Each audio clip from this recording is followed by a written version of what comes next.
Sky Sports 1.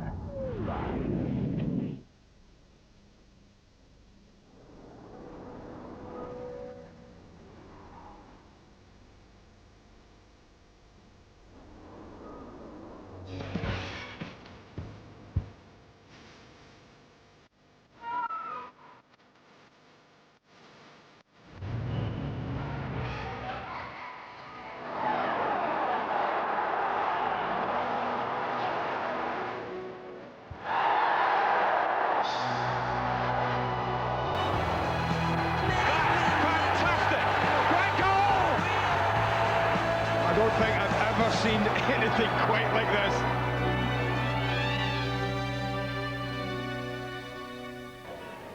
And let's hope he's muttering those same words a couple of hours from now. This just isn't the biggest game of the weekend. This is the biggest game in any English league season. The top two on collision course again. Arsenal against Manchester United. Question is, have the Gunners got the firepower today to blow the champions away?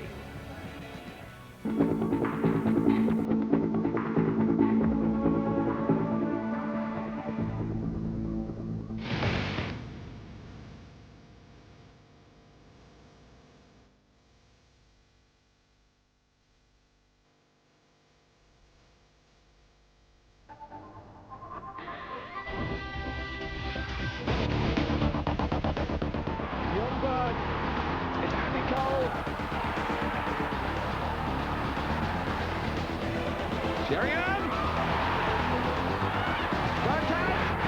Danny Cole with the header! He's done it again! Vieira! Absolutely fantastic! Well, these boys need no introduction at all. Sir Alex Ferguson and his champions. They've laid down a marker for a new season already. Mind you, Chelsea surprised them last weekend, didn't they? 20 goals scored, still unbeaten. Catch us if you can. Business as usual, really. We're at Highbury this afternoon, live from the Carling Premiership. It is Arsenal against Manchester United. Also playing today, Chelsea and Liverpool. Chelsea start the day in the drop zone. A win, because it's so tight down there at the moment, would take them halfway. A Liverpool win would give them a share of the lead, depending on what happens here today, and at the Stadium of Light, where Sunderland and Leicester City are just about to get started. Results go their way today, and Leicester could go top on their own tonight. They are still unbeaten, remember, in the Premiership this year. Goal highlights from those two matches throughout the course of the afternoon. Sunderland and Leicester are about to start. Chelsea start, like us, at 4 o'clock. Our main focus of attention is here at Highbury. It's Arsenal against Manchester United. They have set the standards, these two, since the Premiership started. They have been the best. Gentlemen, are they still? Graham? Oh, I think so. I think they've set the standards for everyone else to follow. I think it'd be a brave man to say that they weren't the best two teams in recent history in the Premier League. For you? Absolutely, Richard. They've won 18 trophies between them in the last 10 years.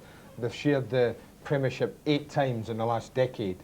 It suggests that they've dominated. I know Manchester United are ahead in all those figures, we should point that out, but between them they've dominated not only at home, but Manchester United have tried to dominate abroad, and they are the best. I mean, Graham's time, Liverpool, Manchester United was probably the biggest game in the footballing calendar in England.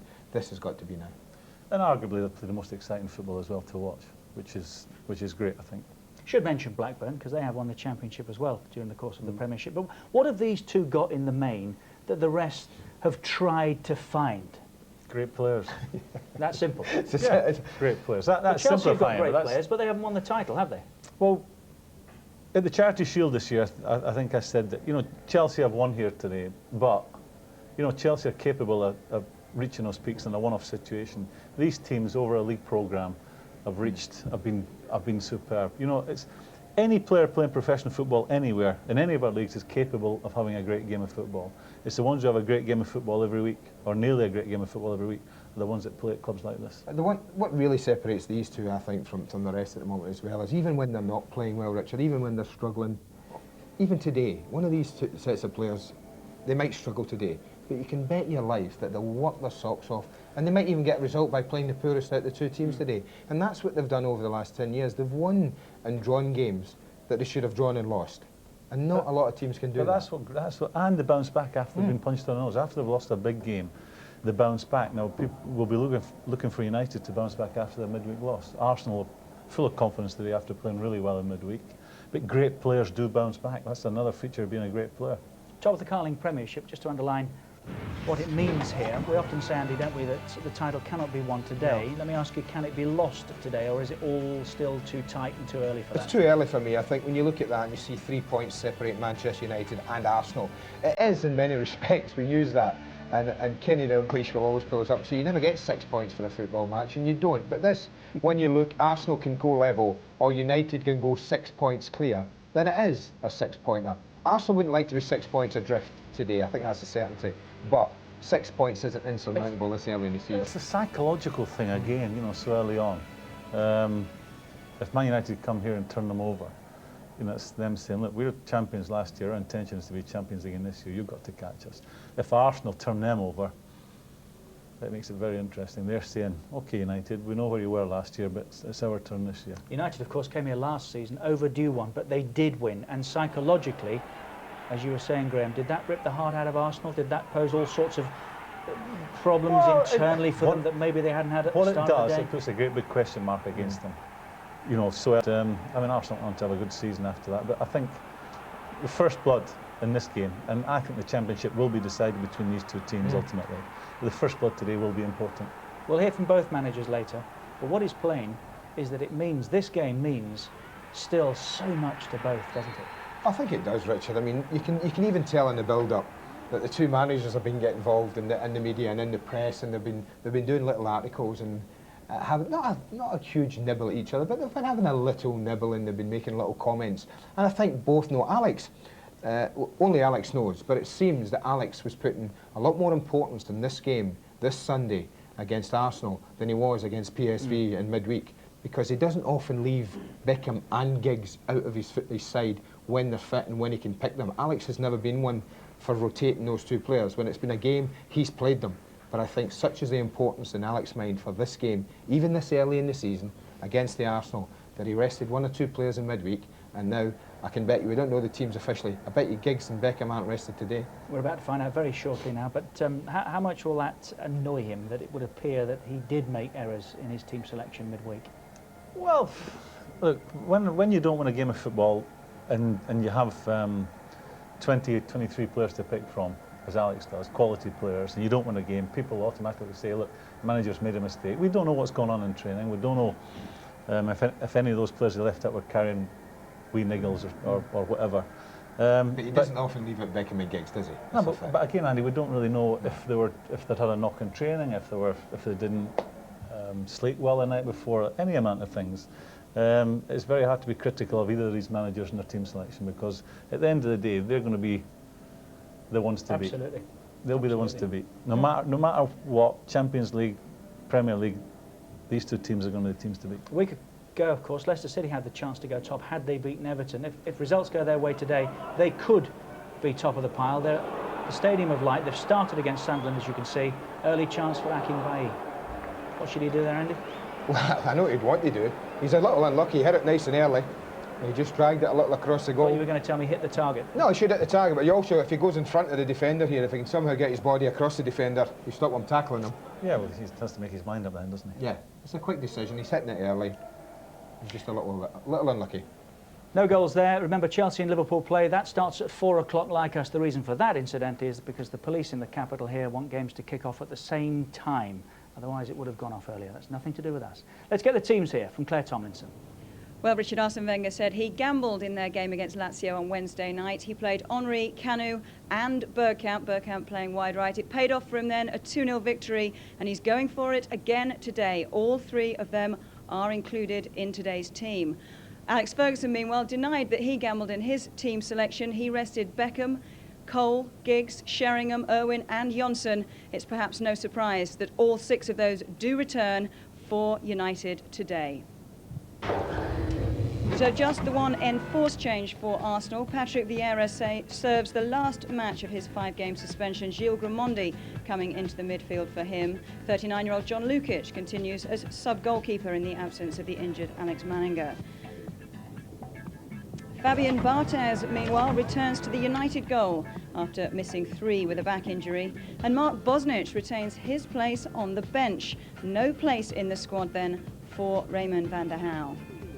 Alex Ferguson was saying that the Champions League commitments and 2 big games against Chelsea and Arsenal perhaps don't help his squad. With 8 England players on display in the starting 11 today, I'm sure Kevin Keegan will have a very serious eye on today's match, hoping that everyone comes through with one eye on Germany next Saturday, Richard. And there we have all the answers. Mark Bosnich takes a place on the bench. Now I'm going to take a rest here and sit back after asking the question, will David Beckham ever make a central midfield player? Go on, you start. Well, no, what you've got here, you've got 2 people who, and this is where the whole debate not just stands and falls, but that's where you've got people like me who think he could, given the chance, make a central midfield player. I don't think there's a doubt about that. He has everything, most of the qualities he needs, apart from experience. And that's why I think he could make it. Graham, you fall on the other side of the fence and don't think he can. He'll do that from anywhere, won't he, incidentally?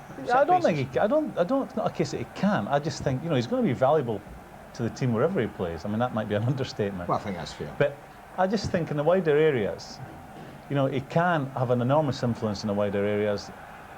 When you're in the wide areas, and you can pass it up, you can pass it, you can clip it, you can drive it, you can do whatever you want from those areas, the way he can. I think at this moment in time, and again, Alex knows better than any of us because he works with him every day of the week. He chooses to play him there, and I think right now that's the best area. Let me just say, I just think that if he plays wide on How long the have we right, got? As long as you like. if he plays wide on the right, please. would you not concede if you're playing against David Beckham and he's playing right side, that it's easier to nullify his effectiveness as a winger? As a winger. See, I think it's easier to shut somebody off if they play wide by either double blocking him off, stopping serves getting to him. Whereas if he's playing central midfield, and you did, I mean, I shouldn't be arguing this case against one of the greatest central midfield players there's been. But what I'm saying is, in central midfield players, it's much harder for somebody, unless they go man for man on him, to shut him off. But David Beckham in the wide areas doesn't have to dribble past you to deliver quality. He doesn't have to be in your half to hurt you. He can hurt you from his own half the way he kicks the ball. He's the thing that people overlook with him. He's a tremendous athlete. Absolutely. And you have to be an athlete to play in that wide area, to get up and down, and he does get up and down, the same as Giggs on the other side does. I just think, in the way, I don't. What do you like there anyway? Let me ask you that. You've played there. You've represented your country there. You won European trophies. What is he lacking then in there, Graham? I think he'd be too easily upset in there. What do you mean? With the tackling and the physical thing? Yeah, I think. But isn't that part of the experience? That's what I'm saying. But I don't think he's there yet. I did say I don't think he's there yet. Would you concede that his passing ability? He's got a greater range His long and short, How many great English passing. players can you think have got as good a range of passing as him? No one. Right, at international level, do you not need that range of passing? And what a huge bonus it would be to have that range of passing in there. There's a temptation that, all the great players, I mean, I played with Jimmy Case, who started in the right, wanted to be a central midfield player, Sammy Lee the exact same, Craig Johnson the exact same, Ronnie Whelan, all they start wide, learn the game there and want to move in at a later date. I just think at the moment he's not ready for that. And where would you play him? Do you leave Scholes out or do you leave Keane out? No, I'm not saying for a minute. I think Alex is the beauty and the huge plus for Alex Ferguson is that he doesn't have to play him in field. Andy, it's a So very I've debated this about England. I've said England don't possess. I don't think England possess a central midfield player that can do the things that David Beckham, given the experience and possibly the opportunity, could do. I mean, you put him in centrally, and where he's playing right side, he can deliver great balls. You're right, but he can only deliver them 2 places. He can deliver them straight, or he can deliver them left. Right? He can deliver them from. If he's playing right. If he's given a yard on the ball, he can hurt you. Even from just outside the edge of his 18-yard box. He doesn't have to get in your half to hurt you. What I'm saying is, he can deliver them from the right-hand side 2 ways. He can either deliver diagonal, right to left, or he can play a straight ball. Yeah. What I'm saying is, if you take all that ability and you put it centrally, and you let him play across the centre, he then can deliver balls everywhere on the pitch, and then take him further up the field. And many goals you score. You must have been rattling on the 50, 60 goals in your career easily. I'll tell you, I made a note of that earlier on. Imagine David Beckham playing centrally and backing up, not only feeding little balls in, backing up the play, and anything dropping 20, 30 yards from goal. Yeah, if he learnt that position. That position, central midfield, in Italy called regista, a playmaker, whatever term you want to put on it, is a vital part of your team if you get it right. I just think his worth at the moment, in this stage in his career, I think he should stay where he is. I think the best person to make that decision would be Alex Ferguson, not Andy Graham me. Oh, exactly. Because he works with him every day. The and answer sees is him and training every 56 day. goals in 362 games at Anfield. On David Beckham, but on another subject, Yeah. is he ready for the responsibility of England's vice-captaincy? Perhaps captaincy? Why The not? most unlikely players make captains. This man on my left is one of the hottest-headed players you ever come against. He got stuck in, he rattled people, and a lot of people would have thought Graham Souness wouldn't have made a good captain. But they would have been wrong. And I think it's the same with David Beckham. Sometimes a player which... Roy Keane. I think Roy Keane's a perfect example. I think when Alex made Roy Keane captain, he would be a bit nervous about that, and look how he's developed. I think the next stage in his career for David Beckham is a bit more responsibility. You two couldn't agree. Don't turn on me. He's not he's not a baby anymore. We I are think agreeing it'd be a about good captain. idea. We are agreeing about captain. I think it'd be a good idea. Kanu plays today, hasn't yet scored a league goal for Arsenal this season, can be a massive influence for them. Will he be here? Well, I was going to ask him, what do you think he is? What is he, Graham? Well, I think he's a bit of everything. I think, you know, when you're when you're in a team like Arsenal have so much of the ball, and teams defend deep against you. You need door openers, and he's certainly got that. You know, he can create something from absolutely nothing. I think he can score goals. I think he can create goals from absolutely nothing, and I would have him in a team every time I played. Would you have them both in, Bergkamp and him? I'm not sure about that. I think I don't be critical of Dennis Bergkamp. I think he's been a wonderful player, but I think right now I'd have Kanu in front of Bergkamp. You'd love to have the choice, wouldn't you? You'd love to have the problem of choosing. Would you not pick the two of them? Certainly not in every game. Not in every game. Maybe out here, but certainly not in every game. We've got to go away for a couple of minutes. You two carry on, please. We are at Highbury this afternoon. It's Arsenal against Manchester United. No need to say anything else, really. When we come back, Captain Fantastic, who's not finished yet. I know when my standards drop, and if they, at the moment, they haven't. If I find that they do, then I'll be the first to say, right, I'll go and do something else.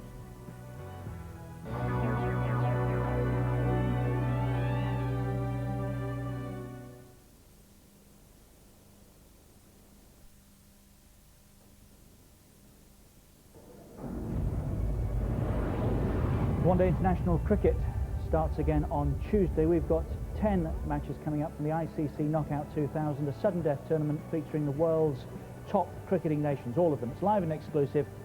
First game Tuesday morning, 7:30 on Sky Sports Extra on Sky Digital. This afternoon we're with Arsenal and Manchester United here at Highbury. Sky Sports 1, and for Sky Digital viewers it's interactive on Sky Sports Extra. All the usual features there, including Fan Zone today. We've also got goal highlights later from Stamford Bridge, where Chelsea play Liverpool. That starts like we do at 4 o'clock. Playing already are Sunderland and Leicester at the Stadium of Light. No goals there. Arsenal and Manchester United here today. Some discussion about Tony Adams now, Graham. He's reached a point in his career where he's not playing arguably as often as he was, and some say perhaps not having the same sort of influence as he was. But would you have him? I think there's not a manager in the country who wouldn't have him. I think if you look at Arsenal's success, it coincided with him coming on the scene as a very young man. George Graham very early on realised he had leadership qualities, and he's just got better and better. And okay, he's not as fit as he was, say, 4 or 5 years ago, but his influence on the pitch is maybe greater than it's ever been. Well, Jeff Shreve spoke to him this week. Question was, can he keep doing it? Here's his answer. I think when you get to a certain age, our press love to put labels, and I do find it amazing at times a man that's played 623 games for a club, and he's the second in the record books, going for David O'Leary's record of 722 is actually, their question is injuries, if he's injury prone, but I think that comes with the age. Does it spur you on, the fact that people question whether or not you can still do it at the top level consistently? That's a tremendous guide, and I think when I was 19, 20 they questioned it as well, and I think there will forever be questioning it, and that's the standards that Arsenal Football Club have, and standards I've got on myself, and I kind of, that's the first person I've got to satisfy is me. I know when my standards drop, and if they, at the moment they haven't, if I find that they do, then I'll be the first to say, right, I'll go and do something else. The game has moved on a tremendous amount since you first made your debut. Has it changed at all in perhaps people's perception of you? I think maybe I wasn't strong enough in those days. Maybe I've got a bit more confidence today that my place won't get taken. You know, there's always that fear when you're a young guy trying to make a name. I still love playing and get frustrated by not playing. And if I'm able, you know, to get out there, then I do. I think sometimes it's impossible to maintain a high level of performance if you're playing 3 games a week. I think the standard drops. So, you know, that's why we've got a large squad. I think we won the league in '89 using 14 players, which we used 14 players the first 2 weeks of the season. So times have changed. You've not put together 4 games in a row since December. Would it give you personally a great boost? I'm not trying to put 4 games in a row. You know, I have done 4 games in a row, but at my pace, at my time. You know, when my body's been right. You know, like I say, I put 33 games in a row last season. You know, it's not a matter of playing Saturday, Tuesday, Saturday, Tuesday, Saturday, Tuesday. I think those days are gone. This fixture also has another significance for you personally. Are you aware of what it is? I haven't a clue. Last Premiership goal? Well, yeah. No. Is it really? In towards Adams! Arsenal have a lead that they thoroughly deserve. I keep giving to other people. Everyone keeps claiming them. That's what's happening. I've got a few in Europe and a lovely one for England against the Ukraine, but sometimes it works like that. Over the years, sometimes I'm happier with clean sheets, to be completely honest with you. That's always my get-out clause. For me, as a professional and you know, employed by Arsenal Football Club, it's about the result and trying to, you know, maintain points, number of points, and claw your way up the league. Talking about captains as we were, the debate as to whether the job on the field is the same today as ever it was. If it is he your archetypal captain? Yeah. You know, in this era where we've got all these foreigners coming into our game, Richard, I can bet within in a month that any foreigner coming to Highbury is made aware what Arsenal Football Club is all about by him and other people who've been in the club a long time. But he's your main man. It's no coincidence that Arsenal have been successful more or less since the time he got into the first team. He's everything you'd want in a captain. I know he had his problems off the field a few years ago. He's sorted that out, and if anything, he's come back better. He's older. He's not as fit as he used to be, but I think the overall influence in the dressing room, off the field, on the field, would be greater than it's ever been. He seemed to take exception initially to what Jeff said, that he hadn't put 4 games together back to back. They then said, well, that wasn't his objective, but actually he wasn't trying to. He was almost picking and choosing now that you can't put as many games back to back as you used to be able to. Do you have some sympathy with that? Yeah, I think there is sympathy with that. I mean, I can remember playing in Europe, and whenever we came back from playing in Europe, our performance on a Saturday was never up there. We always suffered a wee bit. But that's the world that the players are living in today. If you're successful, you're going to be travelling to distant places in Europe. You can maybe come back and face a game like they faced like today, playing your hardest rival after a European game. That's part and parcel of being a big player today, and you have to learn to live it. And that's why all the big teams do carry squads. And yet, having said all of that, you're not a man for rotation, really, are you? No, I'm not. I mean, I think when you get to a certain age, as Tony is, I think then the manager has to be very careful. So for me, you can't set out, let's say this year I'm going to play a rotation system, and in 3 weeks' time I'm going to leave him out and play him and him. I don't think it works like that. I think you would look at who's feeling the pressure, who's feeling tired, who's been carrying a knock, and certainly rotate when you think it's fit, but not go out from the first day of the season and say, well, because we're involved in Europe, I'm going to be changing 4 or 5 players every week. I think how you see it as a manager, how you see it as a trainer, make decisions there and then. Is that why, and we'll talk about Manchester United later, but briefly, is that why there was so much surprise about the number of changes that Alex Ferguson made this week? Because in the main, his key players play, don't they? Yeah, but again, look at the age of them. That's the difference with Tony's, what, 33 now? That's the difference, you know, when you talk about Scholes and Beckham as being main men, and if he's left them out, I mean, I think maybe there's a legitimate reason for him.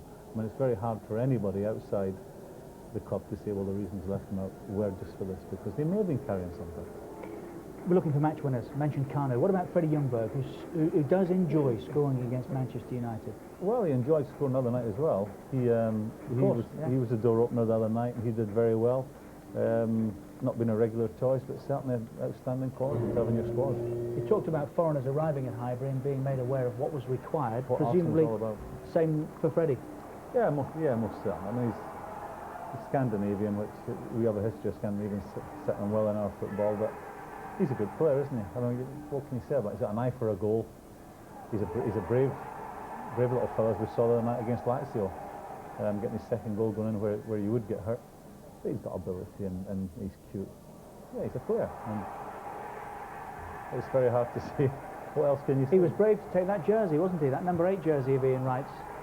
Yeah, he's popped up at the right place again there.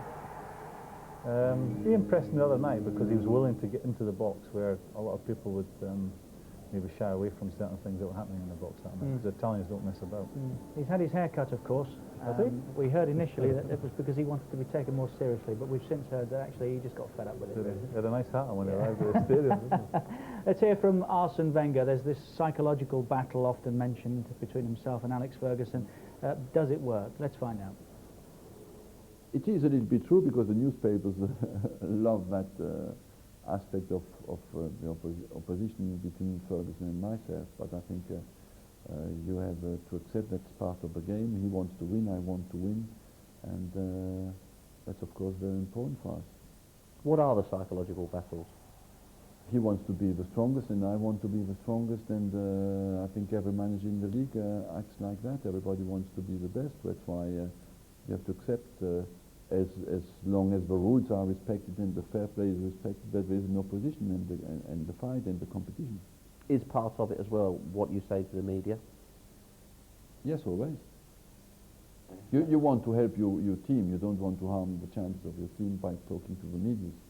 So I think he has the same target. That's why sometimes you have to say things to help your team to win. Or you try to. You do not always manage it.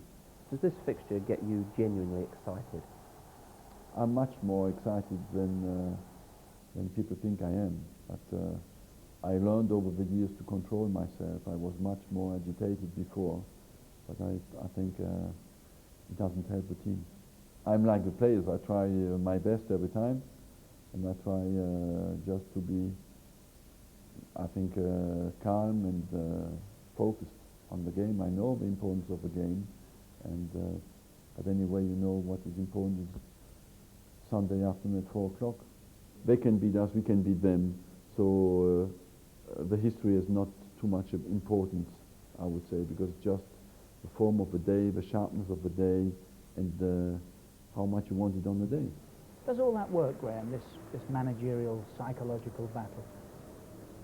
And does it affect the players? Well, does it, yeah, well, who, I don't think so. Phrase that, well, who does it affect, if anybody? It gets great headlines, maybe sells a few more newspapers, maybe makes the managers feel better. But I don't believe it affects the players one bit. Ever got involved with that sort of thing yourself? Yeah, I think in big games. You've got to remember, you've got the arguably two best managers in the country after each other. The both of them are very competitive. We all know what Fergie is, and Arsenal proved that in his short time here in England. And maybe they feel they've some points to score, but I'm positive it does not affect the players in the dressing room. Both sets of players will be totally focused on this game, and anybody could be writing anything about it. They know what they have to do in 90 minutes time. The answer is you just leave your flag in the opposition centre circle, don't you? Yeah, well that's a different thing. When you're a player, you just... And therein lies a story. Yeah. When you're a player, you're totally focused at 4 o'clock, 3 o'clock kickoff in 2 days, tomorrow, then it arrives. You just want to get out there and play, and you know who you're in against. These players all know each other inside out. They know what they're good at and what they're not good at. They know how competitive they're going to be, and you just can't wait for the kickoff. And I don't believe what anybody writes will affect the outcome of what the game is today. Game at the Stadium of Light has already started. Sunderland are playing Leicester. Up there we saw Akin Bailly go close for Leicester early on. So far, and chances are few and far between, this is Sunderland's best for Chris Makin. But as you saw, it remains goalless there. Chelsea and Liverpool kick off at 4 o'clock like us. We'll have goal highlights from there too. And when we come back, a word from the Governor.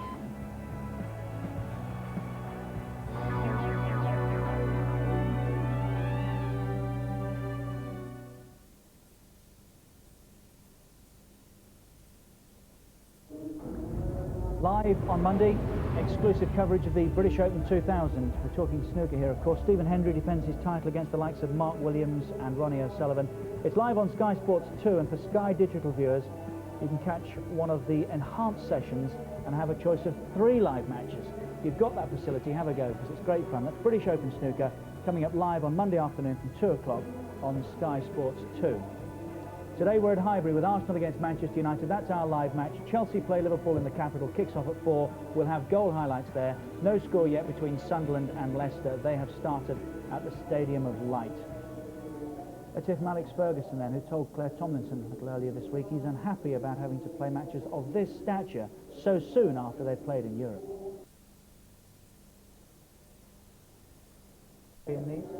No, I don't think so, because I think that belittles the Premier League. I think I have to disagree with Alex here. I think on, you know, he mentioned Kiev, he mentioned PSV not having to play the week before they played in the Champions League. For me, a very simple reason. I mean, their leagues are not booming and not enjoying the success that the Premier League's enjoying. Our league is the best in the world, I think. I think it's the most entertaining, and I think it's the most interesting, and I think it's the best to watch. And I think we cannot start to tamper with that. I think we have a format that is really successful. Our public love it. You only have to look at every stadium, every Saturday or Sunday or Monday, whenever the games are, they're all full. And I don't think we can start to tamper and say, well, because it's Manchester United or because it's Liverpool or because it's Arsenal, we can give them a so-called, and Alex did say, without any disrespect to the team, the teams he didn't mention, can't be giving them an easier game when they return from a European trip. That's just not on. But that's what it would be, of course, wouldn't it, if that were the case? What about his argument that it's more intense here, that there's more trouble when these two meet at Highbury than ever there is at Old Trafford, as long as you ignore the 91 brawl? 10 years ago. But I suppose what he's saying is, in his time, is he, in the Premiership? I don't know, but is there an argument it's more intense here than at Old Trafford? Well, I've not witnessed all of them, but what you've got part of being a good player, part of being a top player is being competitive. And you can't, it's not like a tap or a switch where you can turn it on and off. And when you go out to play a game of football of this magnitude, you know how important it is to your football club, you know how important it is to your supporters. You are motivated and you're going for it. And if something happens in the game, if someone mistimes a tackle or someone purposely does something wrong to one of your teammates, it can easily flare up. Because these are top players, and one of the things that makes them top players is they're extremely competitive. And you cannot say to them, look, by the way, chaps, I want you to play your football and be aggressive, but if it should boil over, don't get involved. You can't, it just doesn't work like that. Roy Keane, plainly, is one of those top players, isn't he? One of those competitive players, one of those demanding players. I'm disappointed today, Richard, that Vieira's not playing for Arsenal, because he always, I mean, being an old midfield player, when I go to watch a game of football, I always look at midfield first, and I think those two competing against each other would have been one of the highlights today.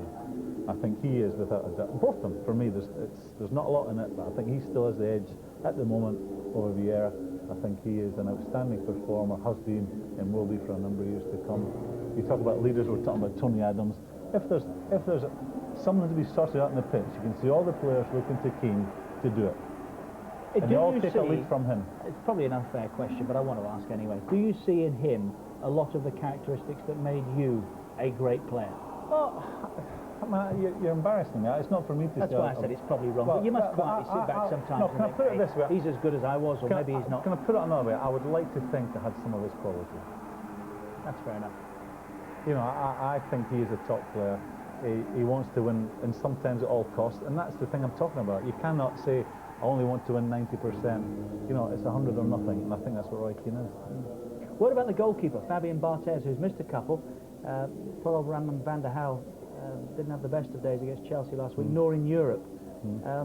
Did Alex Ferguson rather box himself into a corner with the row's probably too strong, but the dispute with Mark Bosnich? Is he very grateful that this fella's available today? Look, they paid, was it £7 million for him? He's won a World Cup medal with France, he's won the European Championship medal with France. He's a top performer. People had doubts about his size coming to the Premier League, but he reads the game, he's an athlete, he kicks a fantastic ball, he's an excellent goalkeeper. And I think the thing that Alex was really attracted to was the fact that he was a big personality, and he feels, and I would agree with him 100%, that to play at Manchester United or to play at Liverpool or to play here at Arsenal, you have to have that big personality to go along with all the ability. You can buy players, you can bring them into your squad, they can be great players, with all due respect to the lesser teams in the Premier League, bring them to Old Trafford, or Anfield or Highbury, and they just don't perform because it's all too much for them. And I think he saw in Fabian Barthez someone who could handle what Man United are all about. So it does take a special sort of player to go and perform on that stage. Yeah, to perform week in, week out. Every time Man United go out to play, it's a cup final for them. You cannot pick and choose when you want to give 100% if you're a Man United player. It's the same when I played at Liverpool. We could not pick and choose when we were giving 100% because we knew every team we were in against were going for it. That was their biggest game of the season when they played it. And when the fixtures came out, they would pick. Today they'll be picking, when do we play Arsenal, when do we play Man United? And every time they cross that white line, it's 100% against them. Bosnich keeps his place on the bench today. Do you sense a thawing of the frosty relationship between the two? Well, again, from outside looking in, we don't know if Van der Hau has a problem or not. You know, he was a proven Premier League goalkeeper at Aston Villa. He played well, time and again for Aston Villa. He was a top performer. Everybody thought that when he was at Aston Villa. He's gone to Man United. He had a few indifferent games, and Alex felt he had to strengthen that area. But you come back to it, you know, we're pundits sitting on the outside looking in. Alex works with him every day of the week. Alex the one that's ball that comes. He knows. Alex the one that's worked for him. Alex knows his personality, and if Alex felt that he needed to strengthen the goalkeeping area, then you can bet in his mind he's 100% certain on that. Arsenal have lost only one of the last 6. That one here last season. They've won 3 in that time. But they've won, if you go back even further, only 4 of the last 18. Honours even here in the Premiership at Highbury. They've each won 3. But down the years, as you can see, as you would expect, really, Arsenal have bossed it. Graham, where today, if at all, are the 3 points going? I couldn't call it. I think on the day Man United could go anywhere and win a game of football. And I mean anywhere, Barcelona, Real Madrid, anywhere on their day. And if they get it right today, you'd fancy them. But looking at Arsenal the other night against Lazio, people said, I watched the game on television, people said Lazio didn't do well. I felt they did do well. I just felt they couldn't cope with Arsenal on the night. So if Arsenal reach those heights, it could be a great game of football, and I'm going to sit on the fence on that one. It's half-time at the Stadium of Light. Sunderland 0, Leicester 0. Chelsea and Liverpool will start when we do at 4 o'clock. Goal highlights from both venues throughout the course of the afternoon. But this is as good as it gets. Arsenal against Manchester United with Andy Gray and Martin Tyler. Thank you, Richard. Andy just used an interesting word about the nature of this type of contest, gladiatorial. And does that suggest that we should make allowances for the players in this atmosphere? Well, I think you should always make allowances for different types of conditions, Mark. Just as when it's a wet pitch and players are sliding around, you should make allowances. I think when you've got a contest as big and as important as this, yes. I mean, people might say, no, that's absolutely wrong. The referee should referee the game the way it is. But remember last year, Graham Poll got huge plaudits from the people in the game, from the footballers, the coaches and the managers. And from us. And from us on the way he refereed this game last year. I hope that Graham Barber referees it in the same sort of way. But there's one important commodity missing this year. No Patrick Vieira. Right, that leads us nicely on to introducing the teams to you. And there is just that one change for Arsenal, with Patrick Vieira sitting out the 5th and final game of his domestic suspension. So Gilles Grimandi, a superior kind of stand-in, fills the vacancy in midfield. Oleg Luzhny keeps out Lee Dixon, and ahead of him, Dennis Bergkamp, asked again to work from rather than down the right-hand side after a successful audition in that role against Lazio. Pires, who is injured, Lauren, who won Olympic gold yesterday with Cameroon, the other major absentees for Arsene Wenger, and reserve goalkeeper Alex Manninger still missing with a knee injury. John Lukic is on the bench. Changes for Manchester United, 7 of them. Fabian Barthez fit to return in goal. As you've heard, Raymond van der Hau doesn't even make the substitutes list. Dennis Irwin and Ronnie Johnson restored to the back line. David Beckham and Ryan Giggs reinstated in midfield. So too Teddy Sheringham and Andy Cole up front. Paul Scholes passed a morning check on a foot injury. Dwight York is amongst the substitutes today, but England squad member Phil Neville is not. Well, we wondered whether they'd get the nod after that wonderful performance against Lazio in midweek, and it now looks as if that's his strongest back 5. It looks like Luzhny being selected ahead of Lee Dixon yet again, and Silvino have replaced Dixon and Winterburn as the 2 that go with Keown and Adams. I think of the 2 back 4s, that one is the stronger for me, but it's ahead of that where they're interesting. Dennis Bergkamp, as you said, Martin, the important word is here, from the right. Dennis Bergkamp is not going to track up and down there, and defensively he won't have too much to do. But don't forget, for the last 4 or 5 years, on the other side of the pitch, with Mark Overmars, he had very much the same sort of player there, who didn't do an awful lot defensively. So Parla, Grimondi and Ljungberg will have to accommodate that and do that. Dennis Bergkamp's brief, get back in and fill a hole in when you can, but when we've got the ball, you go and threaten. And then he'll be up front with Henry and Kanu. Kanu, we know he hasn't scored yet this season, but he's a wonderful creator. He is on good form. And with Thierry Henry, again, lacking in goals, hasn't scored, what, in 5 games? 6 games. 6 games. That does suggest that one of these two front men is ready for a goal. And Alex, well, you said he's ringed the changes. He's brought in 7 players from the midweek. And that's where I think, if they have got a weak link, it is along the back there. Again, it's a different back 4 he's had to select. A different goalkeeper, Barthez, back in. And they've got to play well, these 5, here at Highbury. The midfield quartet, well, what can you say about that quartet that hasn't already been said? I do believe it's the strongest and the best midfield 4 and anywhere in the country, on these Isles, in fact. And if they get it right, that could be the difference between the two teams.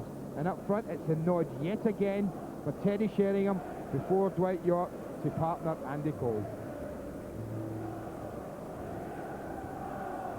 Well, for the supporters, these matchups, highlights in a season that glitters with outstanding fixtures for both clubs. For the players, you do feel these are tense occasions. Each club knows that the other is probably the biggest obstacle to the winning of domestic honours. Robert Pires not involved today. And who knows, Arsenal and Manchester United, they could even meet in Europe as well. But they do come here into this game on the back of very different European experiences. Arsene Wenger got both a win and a real performance from Arsenal against Lazio. Sir Alex Ferguson shuffled his pack but couldn't deal Manchester United a winning hand in Holland. And his team selection on Tuesday, Andy, when he left out those key components, it's really a compliment to this match. I said that just about half an hour ago, Mark, and you obviously coming up here for the gantry, but I was talking to Graham Souness about that, and I said, it looks to me, very rarely has Alex done that he's paid more importance to a Premiership match, this one here today, than he was against PSV. Now, we might be reading wrongly into you know, Beckham and Cole and Sheringham and Giggs. Might well have been injured, I doubt it. I doubt it, because 2 of them came... What they did look was tired in the second half against Chelsea last weekend. Well, yeah, and he might well have thought, well, I'm going to have to drop them out, rest them. I've got enough, and he probably felt rightly that he did have enough to put on and get the result. It didn't go his way. But then, listen, you can't win every football match. You pick a side to go out and play on. And he's picked his, well, I think the strongest side available probably to him today, Sir Alex. And he'll be looking for a vastly different performance. But I think for me, I mean, Graham Souness doesn't often sit in the fence, and he couldn't separate them. But when Arsene Wenger said, well, we can beat them and they can beat us, that sums up this match. It's so difficult to call. The big players will, on the day, they'll be the ones that decide it. There was a slight hiccup for Manchester United, who were a little late in arriving here at Highbury, where the traffic is often difficult to find a way through. But they're first into the tunnel.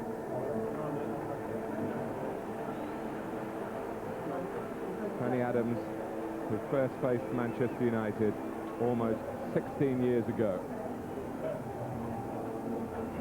And certainly David Seaman not short on experience in this fixture, but looking on the other side of the screen, all Manchester United lovers will be delighted that Roy Keane is here again on the ground, where he scored the 2 goals in this fixture last season that put down a marker for Manchester United. It was even earlier in the campaign, and it is this time that United moved on smoothly through that and left Arsenal's 18 points adrift in the Premiership at the end. Well, it is a Premier fixture in the Premier League.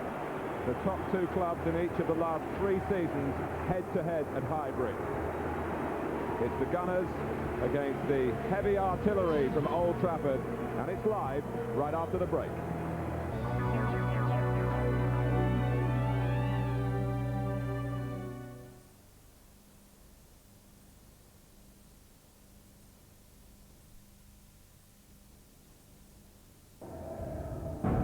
time then for Arsenal against Manchester United, a Sky Sports production available in widescreen, Dolby surround sound and interactive, where there's stats, highlights, full screen camera angles, player cam and fan zone. That's for Sky Digital viewers on channel 404. John Bink representing Arsenal today, Bert Bowles, Manchester United. Sunderland and Leicester have started, goalless there at half-time. At the Bridge, they are about to get underway. Chelsea meet Liverpool. Goal highlights from both matches during the course of the afternoon. We're at Highbury for Arsenal against Manchester United with Andy Gray and Martin Tyler. Amidst an all-star cast today, the current England captain and newly appointed vice-captain for the World Cup qualifier against Germany. The referee, Graham Barber, coincidentally has been in charge on the last two occasions Arsenal have beaten Manchester United. The league game here 2 years ago and the 1999 Charity Shield. More than points at stake here. A psychological edge on offer as well. Not just the top two clubs in the last 3 seasons, but the top two in terms of wins and points since England's top division was restructured in 1992. Arsenal kickoff. Rimondi. An early surge from Silvino, who's been in a sparkling form. Henry's touch. Paul Scholes in to do a bit of early sorting out in Manchester United's midfield. He was the last piece in this particular jigsaw for Sir Alex Ferguson today. And they'll be happy they can pick him, Martin. Valuable player to have in a game such as this. Luzhny, who seemingly has edged ahead of Lee Dixon. Camp losing out in his first involvement in the wider role. He's expected to just check in now and keep some shape on the right-hand side. It would be fascinating to see that particular area develop, with Ryan Giggs wanting to go one way and Bergkamp the other. Well, we've got two fascinating contrasts in both wide areas of the pitch. We've got Giggs here on the ball, infield now, and Beckham, who love to spread it wide, and two Arsenal players who will be narrow, I think. Bergkamp and Ljungberg will want to go infield and play narrow and get involved centrally. Bergkamp picking out Henry. Who tries to set a challenge to Manchester United early on. Mindful Thierry Henry, I'm sure, of the chopping and changing in the centre of United's defence already this season. Something like 11 different combinations have been used. And Arsenal have earned a free kick through Henry's ambition. Keown has come forward there, waiting on Adams, who's jogging now into the frame. Wheels off round the back. It's over Keown. Adams gets to it. Manchester United didn't react very sharply to the movement from either of the Arsenal centre-backs. That wasn't great marking. That ball's a foot or two low, and Martin Keown's got an unchallenged header right in the middle of the goal.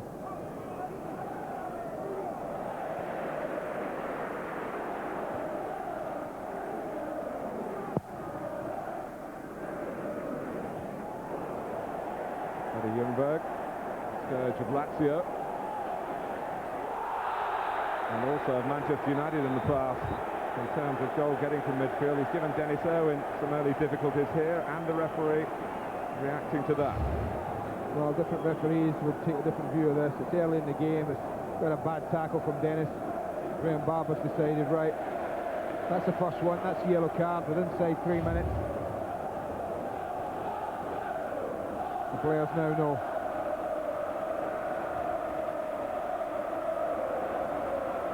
Irwin cautioned. Arsenal have a free kick. Roy Keane is with some comfort.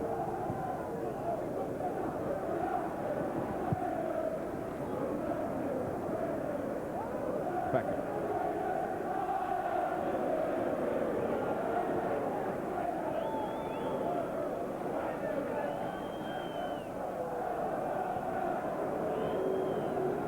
Manchester United have unusually gone 3 games without a win. Sheringham. space. But Scholes lets rip. Well, it could have gone wide. David Beckham absolutely free on the right-hand side, but I think it's the right choice when you're this got a range. There's no doubt Scholes can hit the target and challenge for you. You see him just backing up the play, Paul Scholes. There to be hit. He'll be a little disappointed that he hasn't made the England goalkeeper work.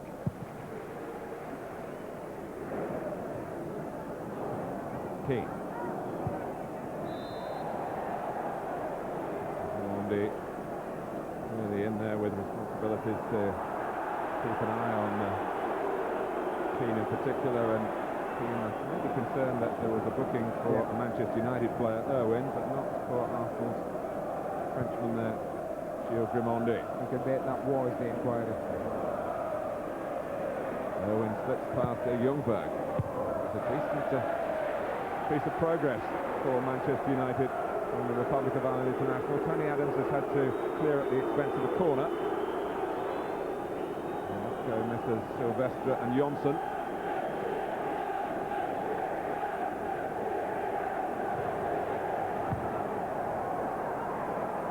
Real hustle here. Silvino has got his left boot working to good effect. Keogh headed back by Scholes. Two arms raised for offside. An appeal against Andy Cole. Bergkamp picked out by Ljungberg. Kanu. Flag has gone up against Henry. Oh, that was close, Martin. Now, this could only have been after Ljungberg's touch on it. Certainly didn't look when Kanu plays the first pass. He's not off. Now, is he off again? I don't think he is. Flag goes up slightly late.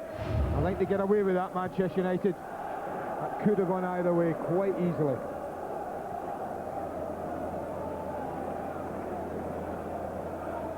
Interactive facility available to viewers on the digital supply of Sky Sports. And the player cam, channel 404, is focusing on Dennis Bergkamp.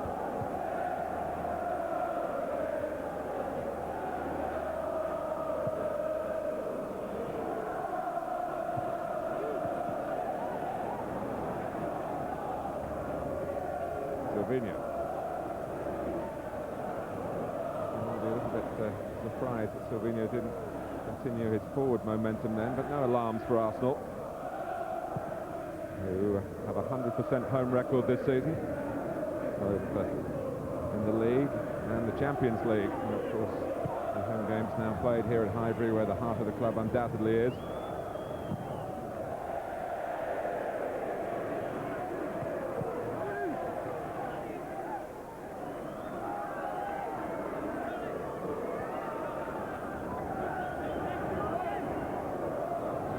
In the starting lineup for Arsenal for an 8th consecutive game.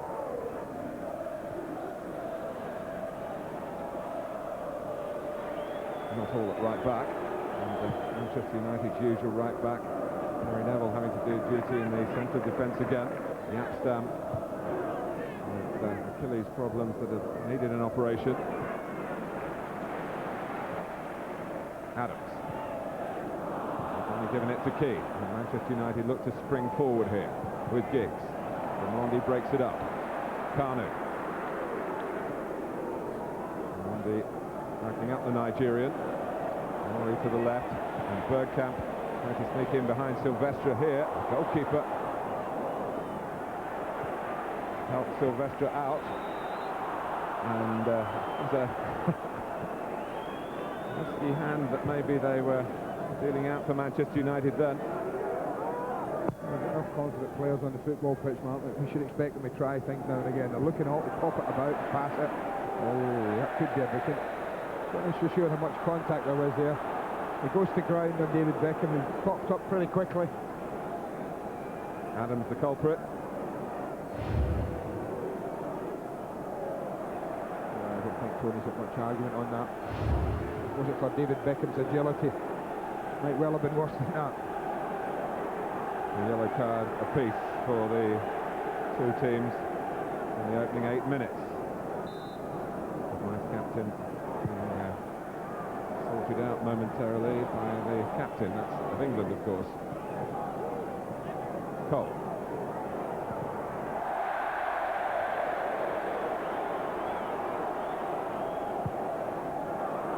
Here's Parlour.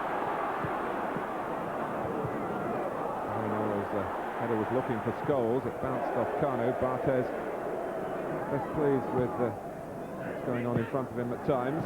Here's Sheringham. He recovers capably.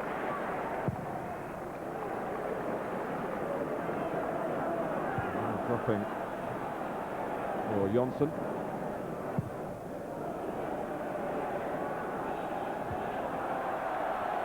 Ljungberg. He's setting off the moment the ball reached Silvino. Neville keeping him company, but Arsenal have made some good ground. Well, he gave himself good depth, Gary Neville.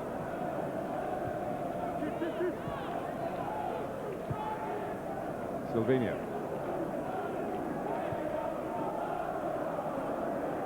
Who is back in the Indian setup. There are 4 Arsenal players involved, 5 from Manchester United. Parlour again. Ljungberg made a run in from the left-hand side. Wanted the ball, but he left space for Silvino. Great acceleration from the Brazilian. Silvestre well placed to head it away, back by Grimondi. What a run, a great enterprise from Silvino. Giggs trying to emulate what Arsenal were doing down their left. Tied it up by Adams, and he's given it and gone forward. Kanu. Kept the ball despite the attention from Scholes, that caught the eye of the referee, and then too much of a hurry to switch it to Ljungberg. It does give them a different dimension, I do feel, Mark. That's Silvino coming from left back. So confident in his own attacking ability. Ljungberg. There is so much attacking ability in these two teams. Bergkamp really for the first time straying from the right, looking to lift it over Jonsson for Kanu.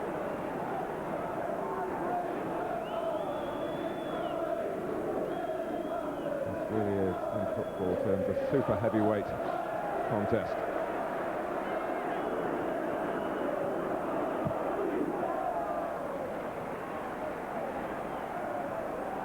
Well, you can earn anything you get from games like this. There's absolutely no doubt about that.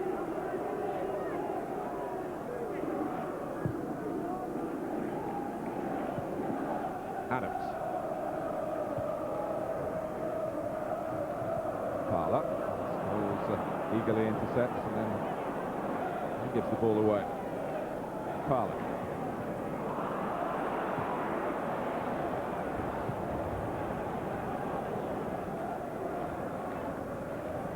Now Keane. Silvestre made a good angle there. Decided to cross it early. Not totally away. Cole trying to do his bit against his first club, of course. Again, that's pretty good defending from Gary Neville. Good footwork from Barthez. Yeah, you're up against Thierry Henry. If you decide you're going to hold a line, that's dangerous. We saw that earlier. Henry almost through. Gary Neville since then twice has given himself a couple of yards. He's tracked the run of Henry, and he's been able to mop up quite comfortably at the back. Sheringham.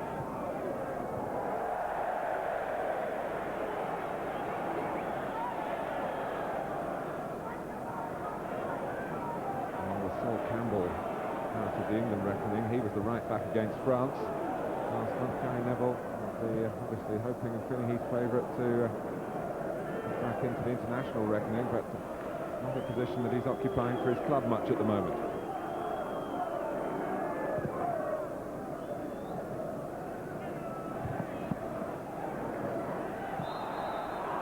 Scholes went up early, and Parlour judged to have impeded those attempts to get to the ball quickly.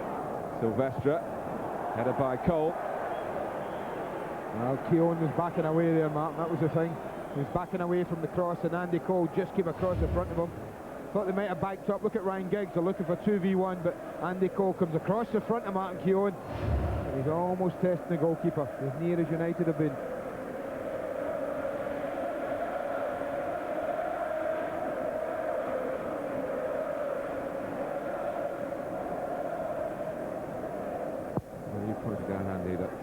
Arsenal had problems this season defending from crosses, and Andy Cole, who not heading perhaps the top of the list of his attributes, although he's up very well again there. Played one league game as a substitute for Arsenal almost 10 years ago. He certainly cut his footballing teeth at Highbury.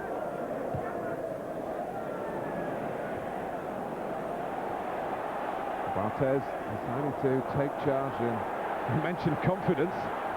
It just like a wonder, doesn't he? Owen, Sheringham, great touch for Beckham. Manchester United on the move here. Scholes, unmarked. This is going to be interesting, Mark. Tony Adams absolutely clattered into the back of Teddy Sheringham. I'll tell you, got away with it. Look at that. I mean, that's as bad as the tackle, maybe even worse than the one on Beckham. But it's a good block from his defensive partner. Header from Keane.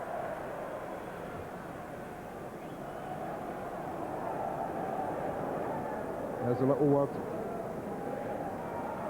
We've got some action here from Stamford Bridge, Andy.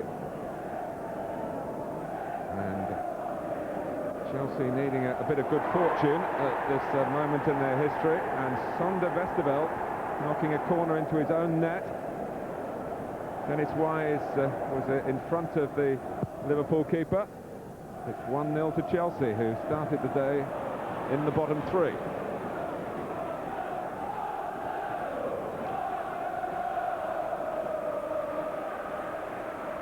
Nil-nil here at Highbury. Johnson.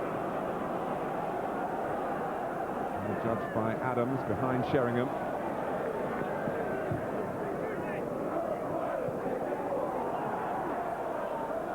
Henry had read the back pass, but just even with his speed couldn't get there quickly enough. Keane complaining he was being tugged back. Referee saw nothing wrong. Giggs.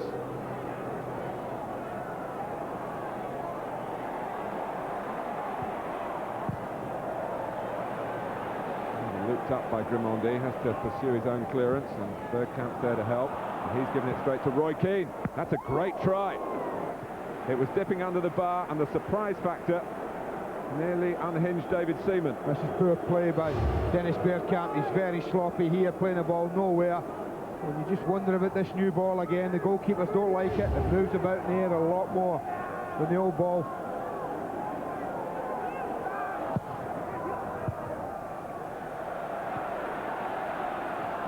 Pulled everyone back to defend at the corner. It was Henry who got his head to it.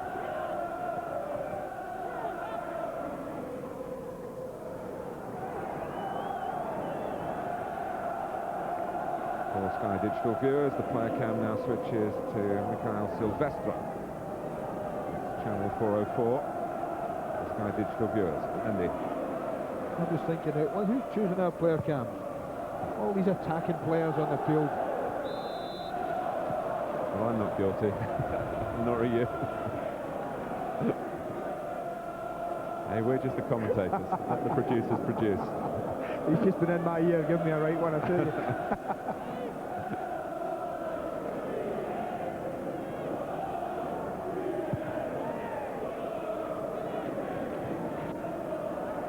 Cole. This settles for Manchester United's throw. Definitely the Manchester United number 9. Will he hang on to the England number 9 shirt? Kevin Keegan selection on Saturday, which you can see live with us on Sky Sports. Owen.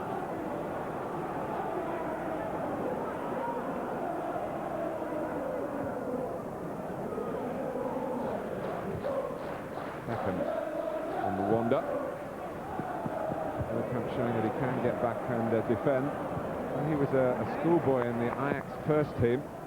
Dennis Bergkamp did play on the right-hand side in his first year or so in the senior team in Amsterdam. It's not totally foreign to his makeup. On the left, Silvino very much at home. Henry. That was well played, Paul Scholes, I tell you. Edge of the box, there was danger threatening.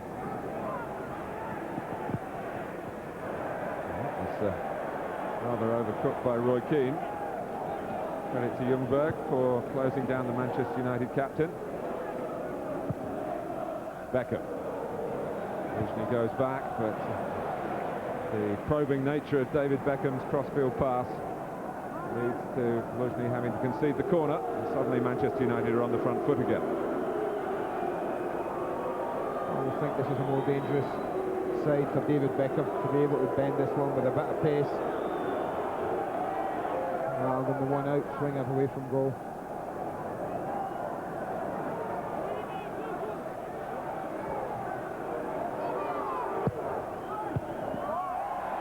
Well, I have to say, Martin, I watched Ryan Giggs and he just wandered in from the edge of the box there. Saw a little gap just at the near post, and Beckham obviously sees him walk in. Look at Ryan Giggs in behind Dennis Bergkamp. He sees the gap there now, and he fizzes it in, just looking for the little touch, the little glancing header. The only thing missing.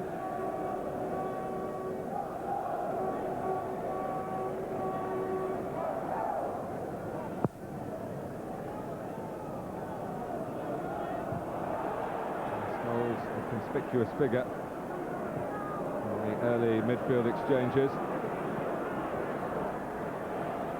Ljungberg.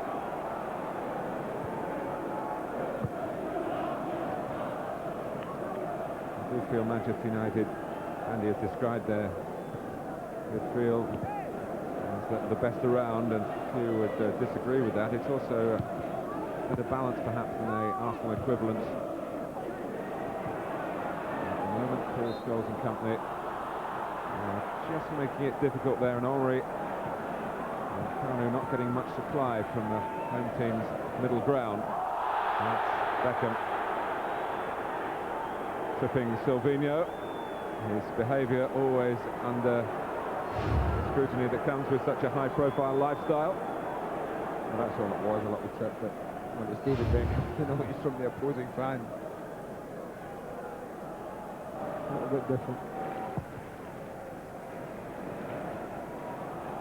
Just seemed to dip and deceive Parlour, and Manchester United in possession again. Giggs, Silvestre, Cole trying to stay onside through the centre. Silvestre delaying, and that made it more and more awkward for Andy Cole, and Beckham way over on the far side, annoyed with his French teammate. I have to say, even from our level, David Beckham with the blue shirts and in the background, I can only imagine that even at pitch level it must be even doubly difficult. Look at all the colours there, and the blue doesn't really stand out, I don't think, when you're playing at ground level. And that might be the reason that Silvestre didn't spot him. But he's taken up that position pretty well. And he's been, well, ignored a couple of times, David Beckham. Kanu using his strength now, his nifty footwork, and it's a corner.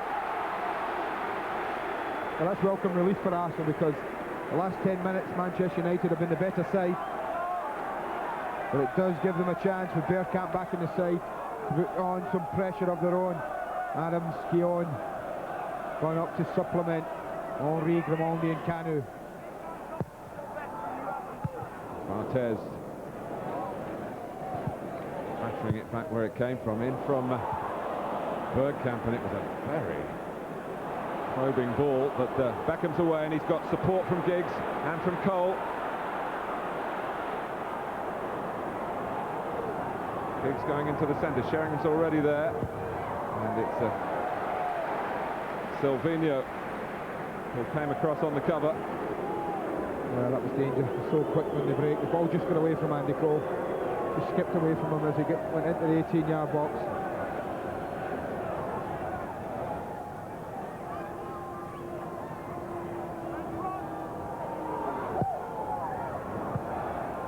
David Seaman came to try and deal with it through the crowd. Arsenal survived in front of the goalkeeper.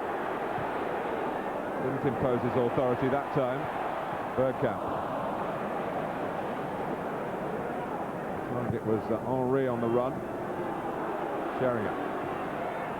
His recent good form obviously quite impressed Kevin Keegan enough. Head coach looks to work with younger players like Joe Cole in that sort of area. Henry. And Ljungberg was another option to the left. He was looking for Bergkamp. He was looking for the killer ball. Bergkamp was in a position to receive it, but only because he was offside. Kanu, Henry and Bergkamp have only started together half a dozen times in their Arsenal career. One of those occasions was at home to Manchester United last season. And Arsenal did score first through Ljungberg, Roy Keane, and Manchester United came on strong in the second half and then he went back north with the points. They'd love to do the same today. The opening quarter of this match, Mark, we talked about players. I can't believe how narrow Ryan Giggs has played. The opening quarter of this match. Bergkamp to Parler. Well, he was looking for Henry, I think, more than the goal itself. Well, maybe the goal looking for the goal would have been best one. And that's easy after the event, but it's a lovely move, the best that Arsenal have put together. The angle's a little narrow, but look how well policed Thierry Henry is here. Look at Gary Neville's position. There was nowhere for Henry to go, even if the ball had been played to him. Well, that was, again, a narrow piece of play, though. The cross from a narrowish position from Parler.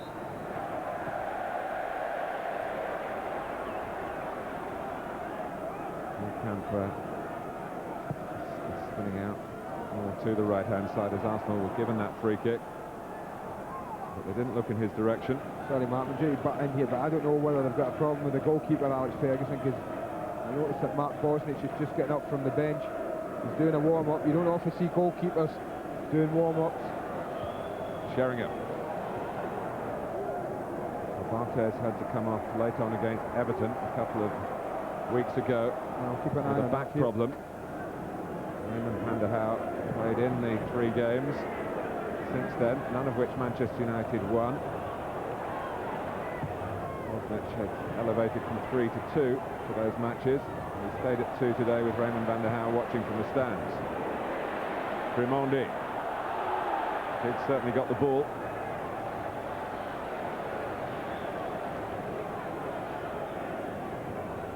Memories of the great Giggs goal in that FA Cup semi-final replay always flood back when these two teams meet and Ryan's out on the pitch, but there was Kanu with the classic skills then.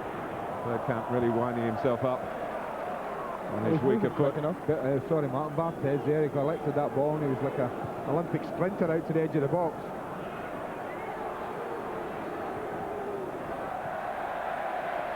Grimaldi. Ljungberg. Manchester United hadn't overcommitted that time and there was not that much room for an immediate Arsenal counter thrust, but with this from Henry and the others wearing red and white were rather watching and admiring rather than supporting Thierry Henry, who was teasing Manchester United almost to distraction. Kanu was a little slow in reacting.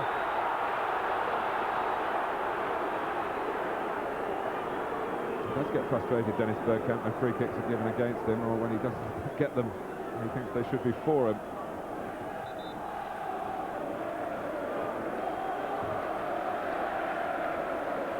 Beckham. It's all a bit narrow again. So seen off through the centre by Adams. Grimaldi.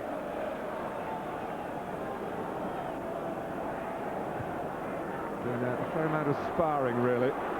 And what we've seen so far. Two sets of players with great respect for each other. So that's the only disappointment there. You get a good build-up, you get good possession on the right-hand side, and Luzhny looks to play the ball in, and only Kanu of the 3 forward players on the pitch that you'd expect to be in attacking areas was in the 18-yard box. Now the Bergkamp are only made it in there.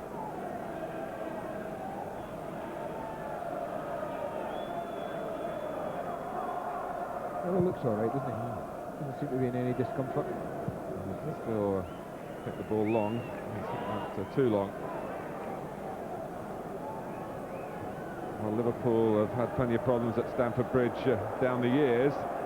Already 1-0 down, an own goal by Westerveld, and then this happened just a moment or two ago. Jimmy Floyd Hasselbank. His 5th goal for Chelsea this season in 11 games. 2-0 to the A team that's had some troubles. And the troubles here are for David Beckham. Yellow card out from Graham Barber again. Yeah, it's another one of those tackles where fraction of LA always looks worse in slow motion.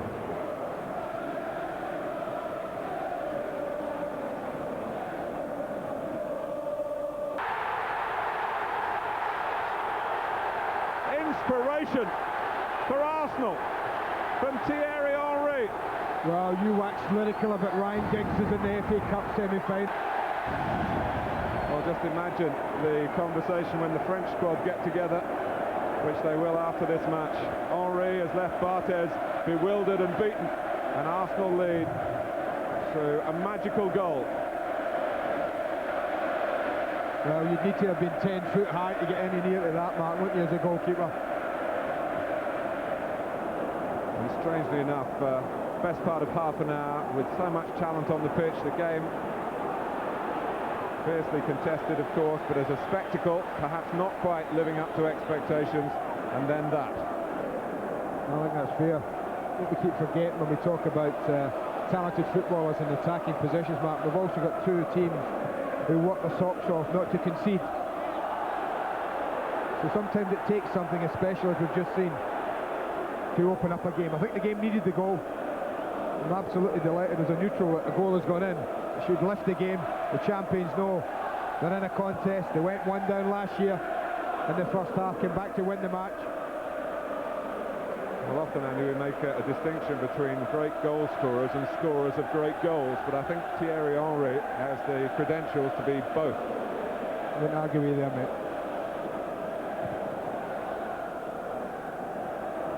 The cheek of it to start with, and then the technique of it.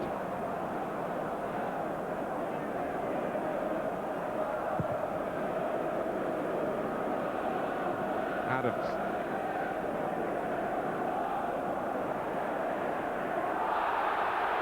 Bit of ankle tapping from Scholes. Lundberg, the victim again, as he was when Beckham was booked. Just a talking to for Scholes.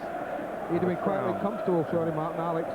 You know, opening half hour of this game, his team have played quite well. Probably been shaded it slightly as a team, as possession and as pressure. But you can't legislate for that piece of ability. I'm just digging into my memory banks. Did you not see a young, was it Justin Fashanu against Liverpool for Norwich? Do something similar at Carrow Road? He got one goal of the season, long time ago. Liverpool, was that a few years ago?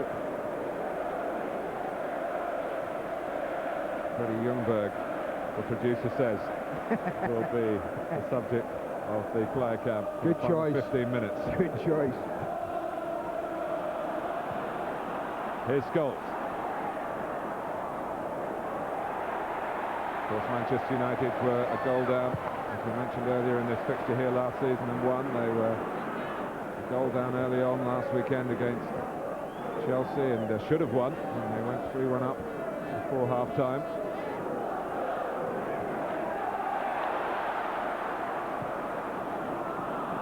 This is not a team that panics when they go one down. I think we've seen this often enough. Owen. Key. It's important for Arsenal to bed in and make life really difficult. I would expect pressure from Manchester United for the next 10, 11 minutes. I'd expect Arsenal to get players behind the ball, including Kanu and Bergkamp, and hope that if they get the ball back and sprint quickly, they can maybe pinch a second. But vital that they don't concede an equaliser, having just taken the lead. Giggs. The Scholes, who could turn and actually did have a chance to do what he loves to do and crack up goal with a shot, but maybe amazed that he had that sort of time now.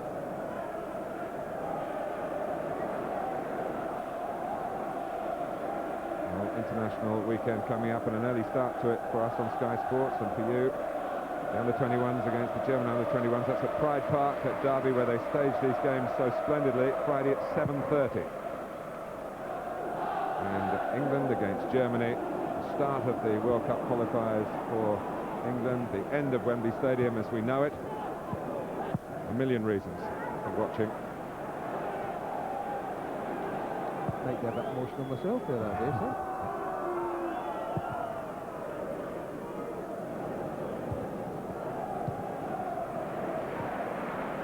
Silvino.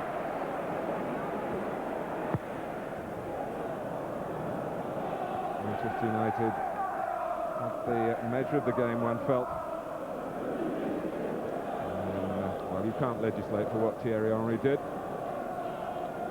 Well, there's been nothing in the game. I mean, Manchester United were just edging it. That's as far as I would go there, up to the goal. Keogh. Here's Bergkamp. Parler. Good acceleration from Ray Parler. Henry has to hold there. I'm not sure he was aware of that. Parler didn't want to pass the ball to him because he saw that Henry was offside. Hicks can't clear. It'll spin awkwardly for Ronnie Johnson, and Bergkamp could well be booked for that. We've seen players get themselves into trouble for it. Graham Barber's had to think about it, and he is reaching for the yellow card. Yeah, the hand goes up, just knocks the ball away. He might have gotten away with it quite a few times. Gets booked today.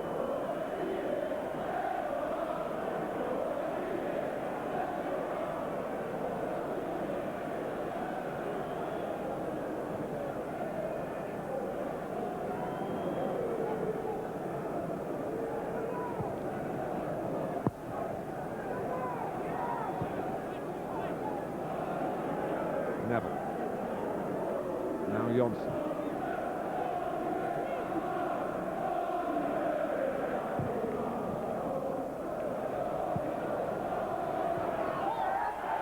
Well, despite a better share, not by much, but a better share in midfield, hasn't been too much carved out for Cole and Sheringham. Andy Cole trying to make himself available for the ball forward then.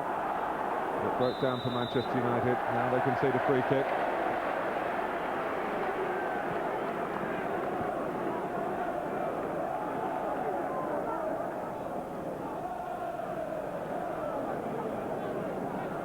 The end of a lean spell for Thierry Henry.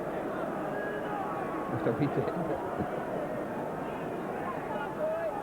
Yes, it's a shame it only counts one, really.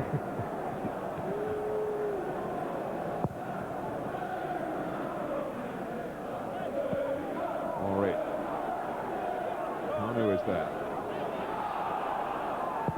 And Barthez has kicked it against the Nigerian, and very fortunately for the French goalkeeper got the rebound.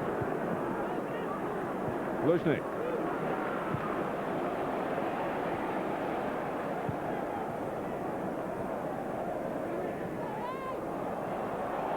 Henry leaving Owen. Silvino. Kanu's in the centre. Bergkamp takes aim, but is nowhere near the target. Well, that's the best piece of attacking football that this match has produced. Great play up the left-hand side, Thierry Henry. Well, he's confident enough in a lead spell. Super confident now, lovely link-up play. Well, I expected him to hit the target, I have to say. Got time, he waited and waited.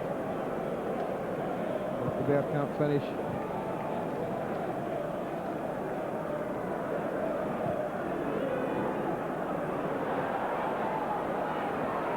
Cole. Sheringham. Now Silvestre. Bergkamp goes back. Couldn't stop the cross coming in, but Luzhny on the slide was able to deal with it at the cost of a corner.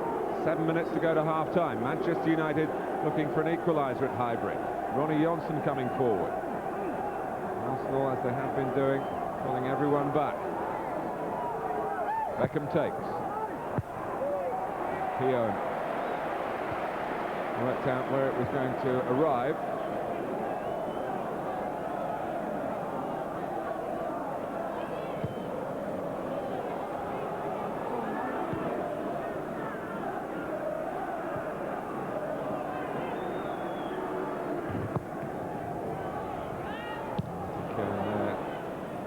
Again, that's his prettiest clearance. Sheringham. Lindbergh gets a foot in. And Silvino trying to give Henry something to chase, but again Gary Neville had allowed himself some depth. Oh, that's sloppy, man. That's sloppy and casual. Bergkamp. Haller goes on the outside. Ljungberg to the left of Bergkamp.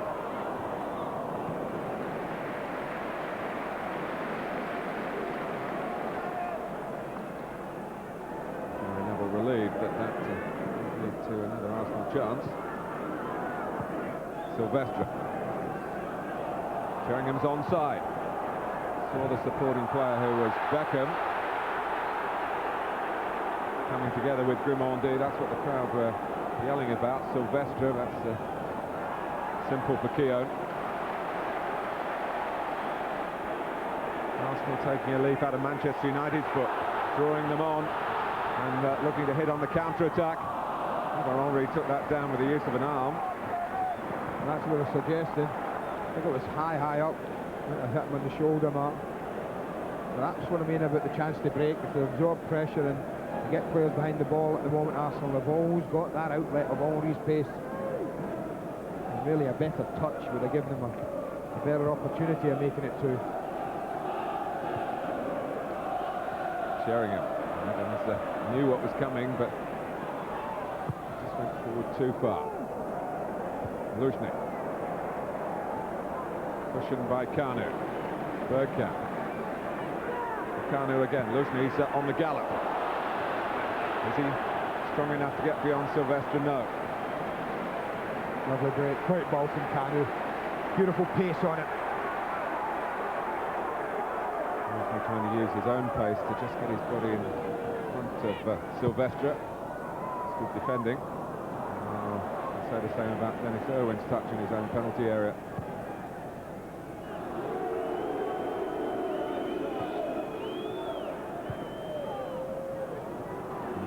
Half-time. Arsenal leading Manchester United courtesy of a glittering goal. I think this near side here, Mark, this left-hand side is an area where Manchester United might get some joy if they could probe it and just get a little bit more width in it with Ryan Giggs, then they could give Luzhny a problem. Silvino.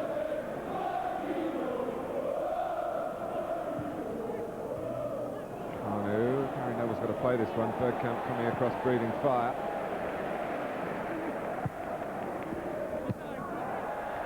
Beckham. Sheringham got a flip when he was down on his backside.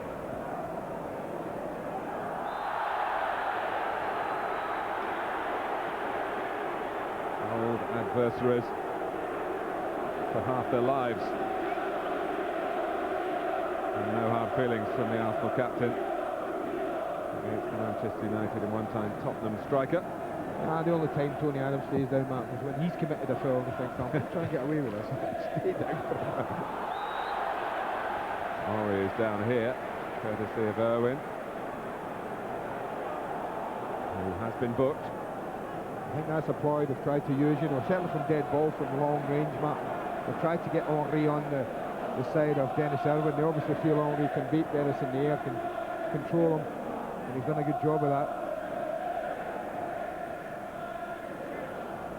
Arsenal looking, if they can, to double their advantage before half-time. Silvino's free kick. Barthez knocks it down inside the penalty area. Fortunately, there's a teammate who got to it, Ronnie Johnson. Now that's the wrong way. That's Arsenal's throw-in. No doubt about that. Ljungberg played the ball off of David Beckham.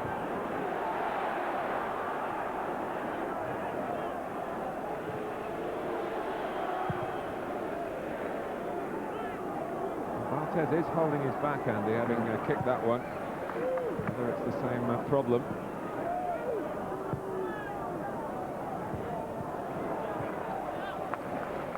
I was at that Everton game when he didn't finish it because of this injury that has possibly reoccurred here. Bergkamp. He saw nothing wrong. Beckham trying to use this left-hand side for Manchester United. Sheringham on to Andy Cole. That's for the first time the football match, Sheringham and Cole carve a half a chance out, no more than that. The slightest flick onto Cole, the power's there, the accuracy wasn't.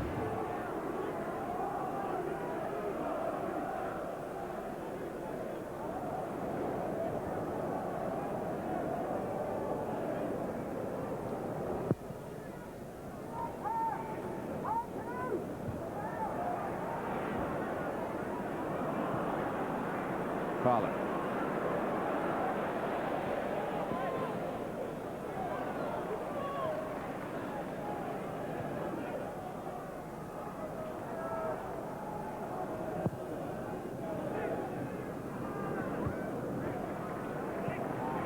Lushnik. 3 minutes mark of added time we're about to witness. Kanu. And Johnson needed to get something on the ball then. Fowler was taking it on the sprint. It's was the 4th anniversary of Arsene Wenger's appointment on Thursday. A milestone reached with a warm feeling from the previous evening for him. Arsenal made the Italian champions look rather ordinary here, and on the back of that, they're leading their great domestic rivals. And stoppage time before half-time.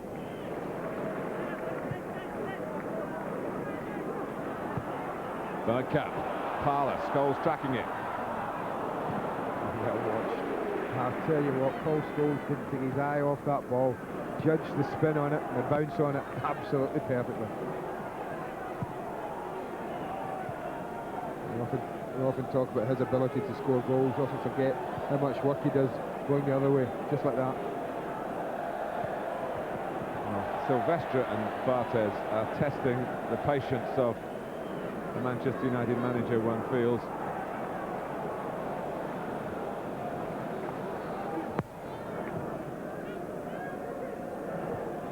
Henri, Bergkamp need to get the better of Johnson.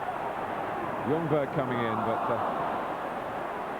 needed somebody maybe a little more to the left. In Bergkamp's mind, that was certainly the case.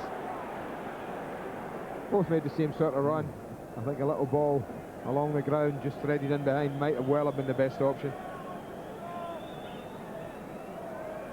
And a big second half coming up if it stays like this for the next 90 seconds.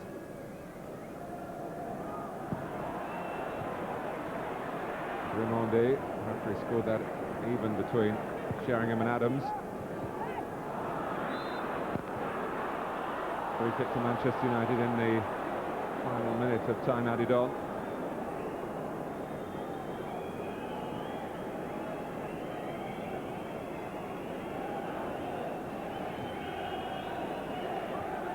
Neville. Keane trying to get round the back of Luzhny. Corner with maybe just enough seconds left in this first half for Manchester United to take it.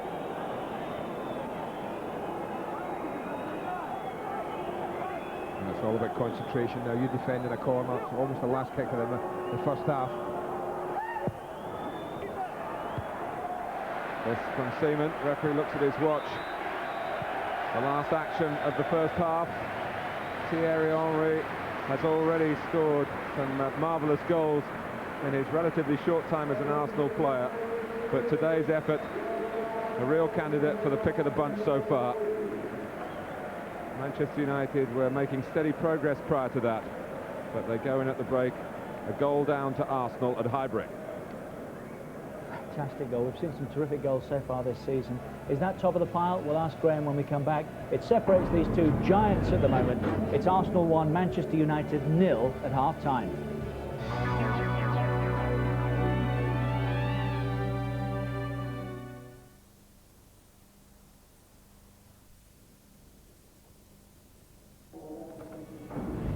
From Scotland with Rangers and Dundee United tonight at 6 o'clock on Sky Sports 3. And here on 1 at 6:30 when we finished. From Spain, it's Deportivo against Barcelona.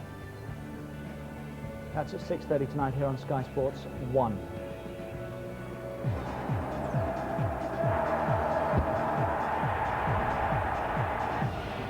One of those days when it's terrific just to say, well, I was there. Fantastic goal from Thierry Henry separates these sides. 5 attempts each. United have hit the target once with that screamer from Keane. 3 times the Gunners. First booking as early as the 2nd minute, 2 minutes and 20 seconds when Dennis Irwin went in. Manchester United, well, as the boys were saying when Henry scored, for the most part have bossed it, but have we seen as good a goal as that this season, Graham? Well, you know, what does Alex Ferguson say about the goal? I mean, without seeing it replayed, it looked from here that the Man United players didn't do anything wrong. It was a piece of brilliance. And looking at it, without seeing a replay, it was just a fantastic goal. And I doubt it was a better goal this year. I mean, I know it's early season, but this is United do wrong there. Maybe he could have got a wee bit tighter, but he's flicked it up perfectly. What? 3 people around him. Goalie's left stranded. Just a superb piece of skill. Am I reading too much into it? That's his French international colleague. Does he know a little bit about the keeper, that he's taken a position there, maybe, that he's not the biggest? I don't know. Yeah, every day in training when he's been with the national team, he'll been working with. And really, has Barthez done anything wrong? No. I don't think so. I think he's in the right position. I think Man United, their back four in the right position. The guy that was at Neville was possibly could have got a wee bit tighter, but he's holding them off. He's flicked the ball up. Doesn't get any better than that. It's wonderful. Doesn't get any better than that. But for Manchester United, the hope then is that, for the most part, they've been in charge. Yeah, I mean, I would say they were bossing the midfield area without causing David Seaman any real trouble. I think Keown and Adams again today. The ball split up. They've been too physically strong for Cole and Sheringham, and I think Alex will be looking for a bit more from his front two. But by and large, before the goal, United were cruising. I thought, you know, they're pegging away. Roy Keane had his shot, possibly the one at this end where was it Thierry Henry? Was he offside? Wasn't he offside? What other chance did I have? Bergkamp's shot. Other than those 2 efforts, I thought Man United were bossing it. 1-0 to Arsenal here. It's finished at the Stadium of Light, where Sunderland have been playing Leicester today. It has finished goalless, thanks in the main to this save from Tim Flowers, very late on. That's the sort of form he's been in all season. Good stop. And in the interests of balance, if you're a Leicester City fan, it didn't happen last week for you, but right now, as we sit here, they are top of the pile for the first time since, was it August 1963? 1 point clear of Manchester United. If it finishes as it is at the minute, they'll be there tonight. 2-0 Chelsea lead at Stamford Bridge, 1-0 Arsenal lead here. The second half live from Highbury comes next.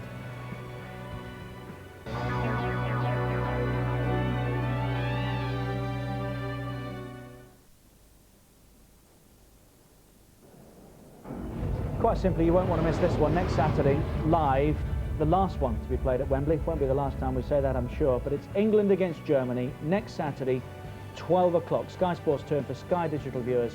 It's live on Sky Sports Extra. Our coverage starts next Saturday at 12 o'clock. The under-21s are in action on the Friday night on Sky Sports 1. Then Saturday afternoon, it's England against Germany. Andy made mention in commentary, Graham, of the fact that he felt that Barthez may have picked up a knock or may be struggling as a result of the injury that he's had previously. Look at this, look. Yeah, he seems to be feeling his back. I mean, he launches the ball a hell of a way. You know, he's kicking the box. He kept kicking the ball from one box to the other box. And there's not many outfield players could do that. Is that a wise thing to be doing if he's got a wee problem in his back? In order to keep the lead, obviously they don't have to concede, but what do Arsenal do now? Do they sit and hope, or do they push on? They're at home, kicking into the North Bank. There's not a chance that Arsenal are going to sit back and try and win it 1-0. They'll come out and want the second goal, and from that, you would imagine that would kill the game. From United have to come out and get a bit more from the front men. You know, I think their approach play has been good, but Andy Cole and Teddy have not been in it so far. They've been out-muscled by their 2 centre-backs, which there's no disgrace in that, and Keown and Adams would be the best there is at a straightforward dogfight, and there's not many people get the better of them when it's down to the physical side of the game. He's back, Fabian Barthez, so too at Manchester United. Let's get ready for the second half of Arsenal against United. Champions, of course, again last season. A Sky Sports production, available in widescreen, Dolby surround sound, and interactive with their stats, highlights, full screen camera angles, all the things you would expect from Sky Digital, including Fan Zone. 2-0 Chelsea lead at Stamford Bridge. We'll stay across that. Leicester are top right now after a goalless draw at Sunderland. Let's rejoin Arsenal and United with Andy Gray and Martin Tyler. as Manchester United look for a repeat performance from Roy Keane, who scored 2 second-half goals in this fixture last season. He's the subject for our player cam, Sky Digital Viewers Channel 404. For the record, Manchester United come here enjoying a run of 21 Premiership games unbeaten. That stretches back to a defeat at Newcastle in February earlier this year. That was incidentally the last time that they failed to score in a Premiership game. But they're down here and they haven't got the better of David Seaman. As the second half gets underway, Arsenal leading, courtesy of a truly memorable moment from Thierry Henry.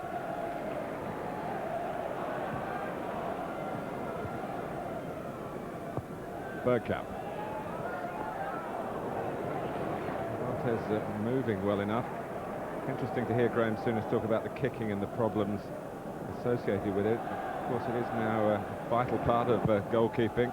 But Nicky Weaver missed out for Manchester City yesterday because of an injury caused by kicking the ball long. He's got a massive clearance on him as well. And Barthez flinching right at the start of the second half with the first decent ball that he struck any distance. That looked to come off Andy Cole, I have to say. Manchester United get the throw. Rimondi. Bergkamp away on the right-hand side. Rimondi didn't spot him. I think Arsene Wenger will have been pointing out to his players at half-time that 1-0 wins you nothing. And any football match gives you a good platform to go from, but unless you go out and are focused and work, I think twice as hard. I think they know there's a lot of work to be done, Arsenal players and management, before they consider this game home and dry. Did well to get the better of Adams. Beckham's early cross, Sheringham trying to guide it down. Giggs! Well, that's more like it from Manchester United in terms of having a sharp edge to the attacking play. Lovely ball in, and this is a lovely cushion from Teddy Sheringham. He gets the shout from Giggs, I think, to leave it. Look at Scholes. Could he have rolled it into his path? Took the shot on instead.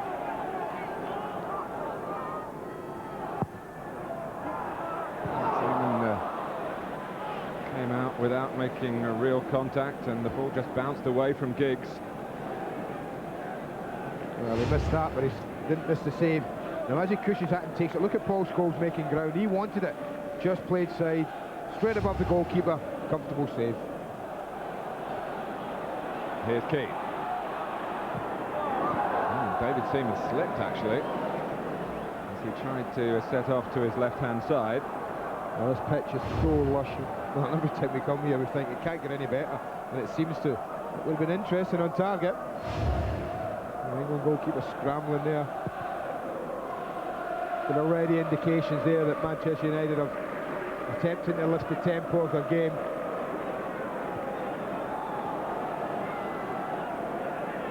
Henry.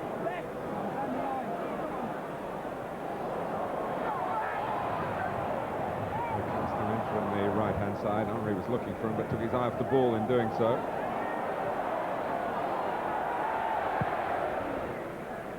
Another little whinge there, wasn't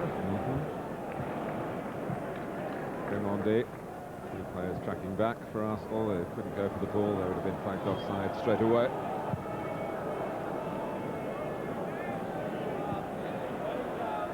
Gio. He's catching the play up quickly and making it awkward for Luzhny. Sense that Sir Alex Ferguson would have called for a bit more fire in their performance. It'll be a fourth game in a row, not all of them in the Premiership, of course, without a victory. That hasn't happened for Manchester United since 1998, below their normal exalted standards. Kanu. Can't help feeling that Arsenal will need a second goal if they're going to succeed here.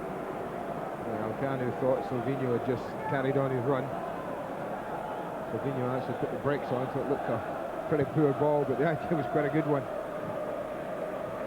Beckham.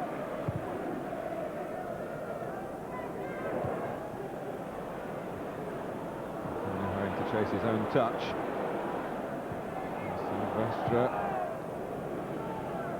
A little bit accident prone. He had played 50 first-team games for Manchester United. Silvinho. Well, he rarely fails Manchester United when some chasing back is required, Ryan Giggs.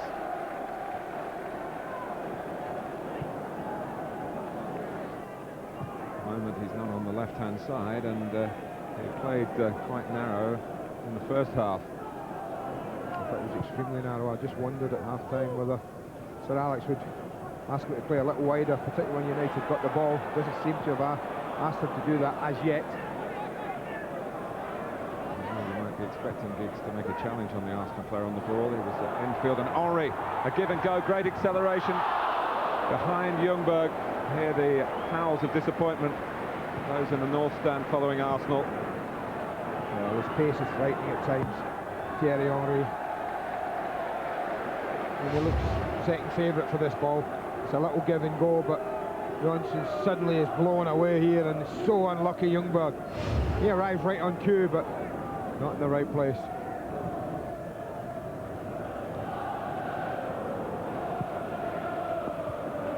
Bush needed well to keep it in. Scholes.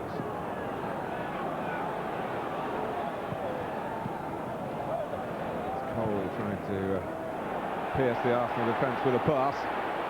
Bergkamp using different methods with a run. Offside, Henry. That was late. He was trying to hold his position, trying to stay onside. He should have done. There's no reason why he should be off. They do step out. You can see it's an easy decision in the end. You've got all that pace. You don't need to stray a yard offside.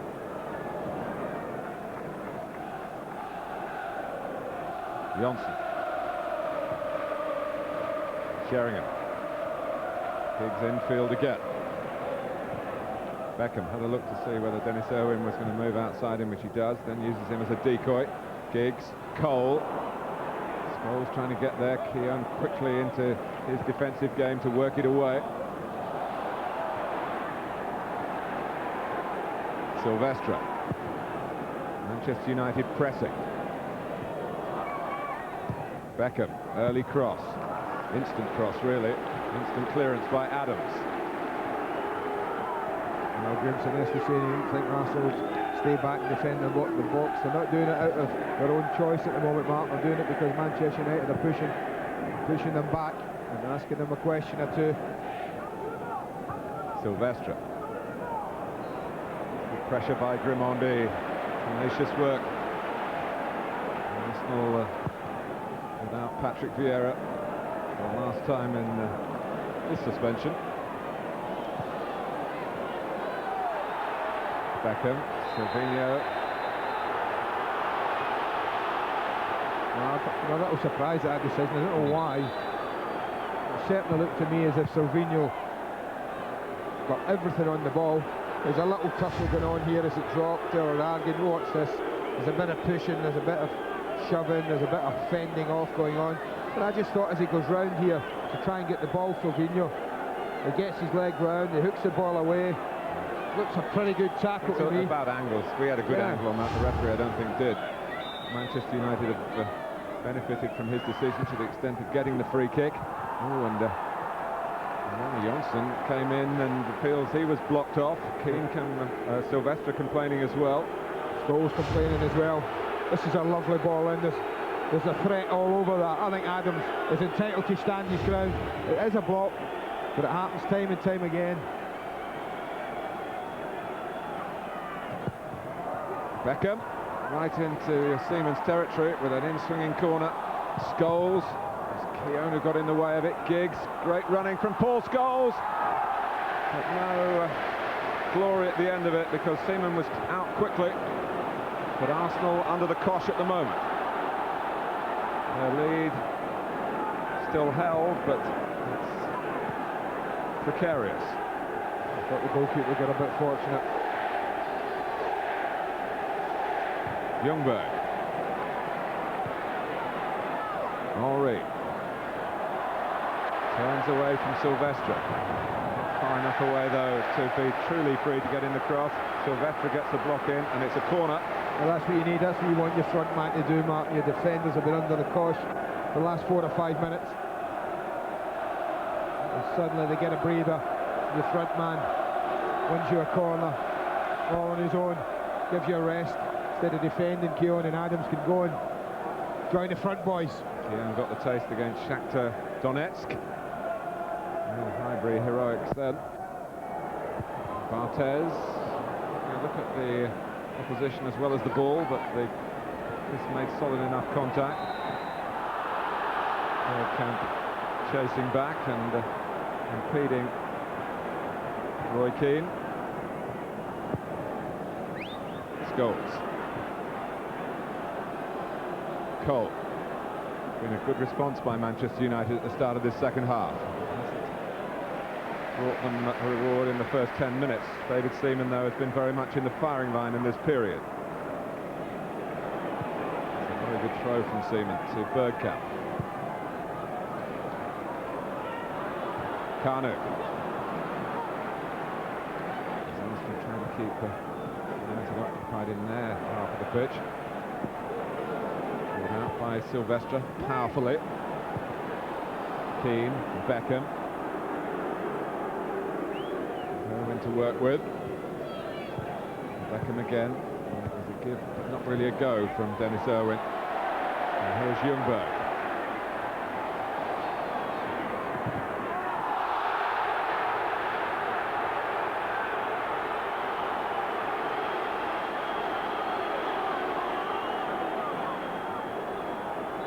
Brian Barber. Throw it, no more than that. That's what I thought it was. And he's chasing back here, and his ball's played into him. I wonder why the referee chose to have a word with Ljungberg in case he saw a glance. That reflected some menace in the Swede's eyes. Kanu comes off. Well, that's a measure of the worry on Arsene Wenger's mind at the moment, Martin.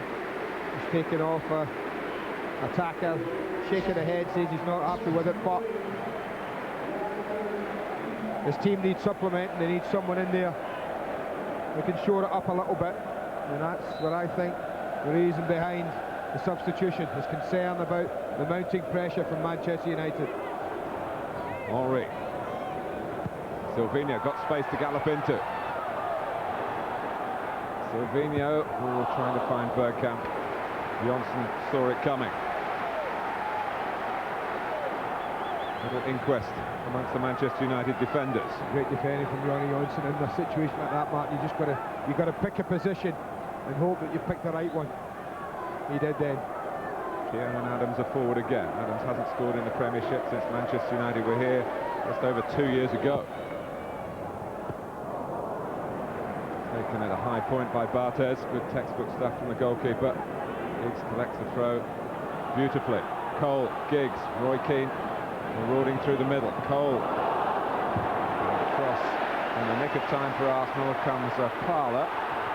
Well, they want a free kick, Manchester United, not for Parler's tackle, nothing to do with that, but they do feel there was an infringement on Cole just prior to that. But they might have had a case. Beckham, Scholes. Beckham.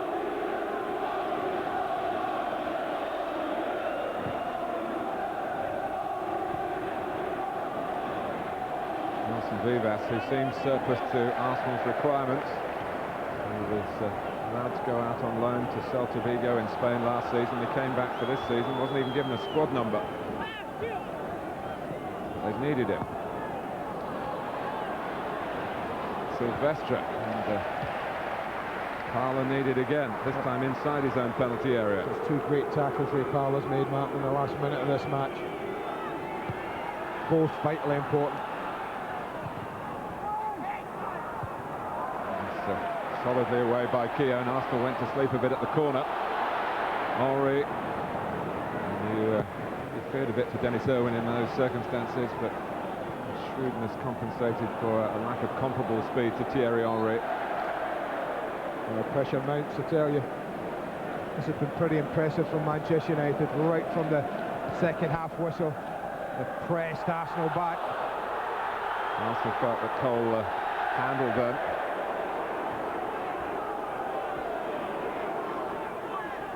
worrying Keown. Beckham. The pace has increased, certainly the passion in Manchester United's players increased. And Arsenal having to make a defensive change. Vivas needed. Lawrence away with Cameroon, successful in the Olympics, gold medalist. And Cameroon's victory in the football competition. Perez, of course, is injured. Pretty dominant the possession, we can see there. Arsenal need to get hold of the ball. They need to take the sting out the game. Irwin. Scholes.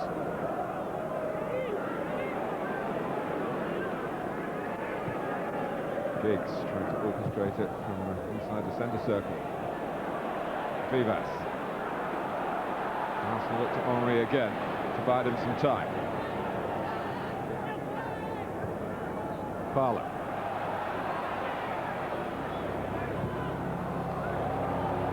The worst ball. It's meant Sylvestre to play it out, and Arsenal can push up. Yeah, a lovely ball, actually. Exactly what was required. Get the throw back to Tom, back towards his own goal. And that means he's under pressure right away. An hour gone. Parler. Behind Henry, had a look, hopefully.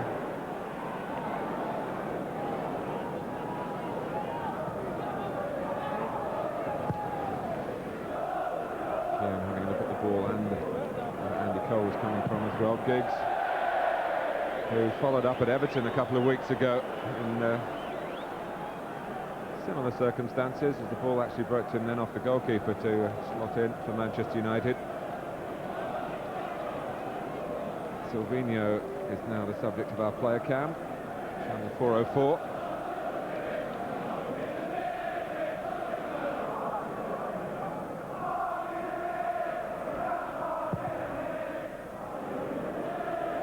Henry.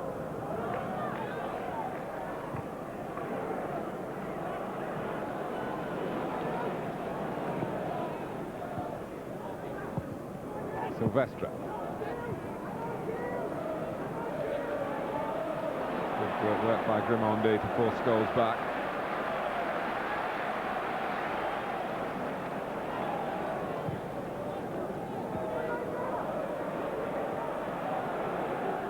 This is Keane.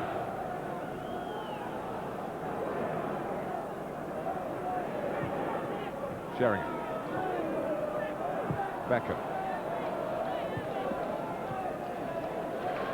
Now in charge there.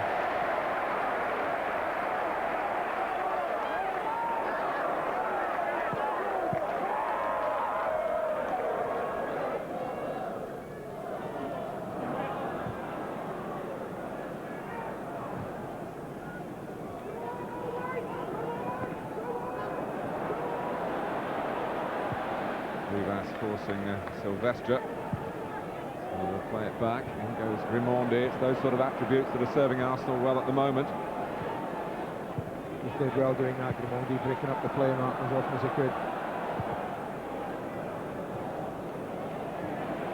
Bergkamp. Now Silvinho. Vivas making a run from the right-hand side. Arsenal keep it at closer order. Now they can go right to Luzhny through Ljungberg. Vivas still busy, wanting the ball, wanting the involvement, wanting to make up some lost time and try and take what opportunity presents itself here. Well, they could do it, could they? It's a good opportunity. Three Arsenal players in the 18-yard box ready for the cross.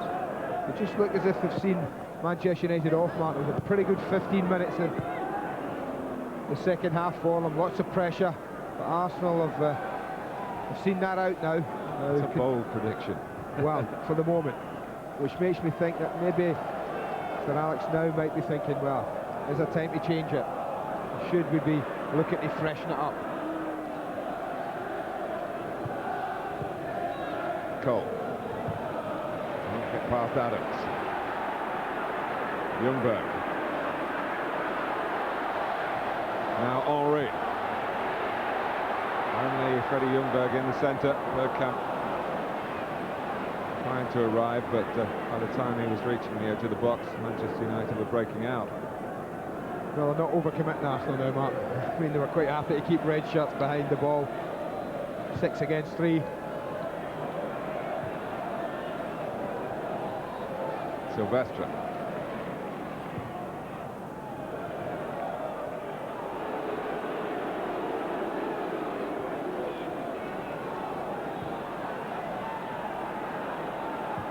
Keane.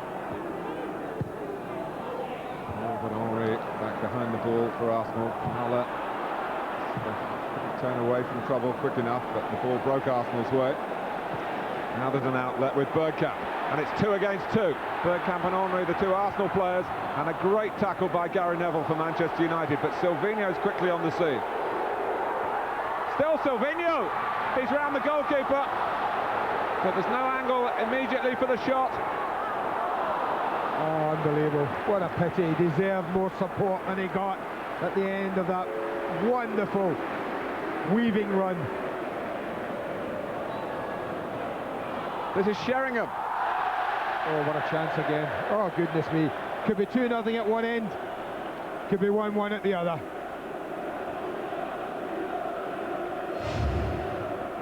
Well, look at Tony Adams. It ain't often you see the Arsenal skipper as a deep man, deeper than the rest of them. But this is Silvinho's run, and he just gets no support, Martin. He goes bobbing through. They all stand back and say, well, you're good enough on your own, son. But even now, no one bust a gut. Look at that, not a red shirt to be seen. He's already added that dimension of goals this season. He had 3 in 3 consecutive appearances. Dwight York, a substitute today. Remember, he wasn't at the Chelsea game last weekend. He left Old Trafford. There's something about a fit of peak, but it's all been sorted out. Ljungberg. Every point from them is a vital one, and though it is still early in the season, we all know how crucial it is to do well this afternoon. The words of Arsene Wenger in the Arsenal match programme. Well, it could be 3 points, but Arsenal being harassed and hounded halfway through the second half. That 1-0 lead is still intact, and at the risk of offending Manchester United fans, it's certainly been a goal worthy of winning a match. Goals. Silvestre. I do feel this Manchester United pressure is going to produce something, at least in terms of chances. Sheringham's just had one. This time Scholes can't control his shot. Well, no surprise for me. Just a quarter of the match left. But good pressure, consistent pressure at the beginning of the second half. Didn't bring the equaliser that Sir Alex was looking for. So now the time is for change, and they're quite right, the abundance of attacking talent they have. There's absolutely no reason why they shouldn't use it.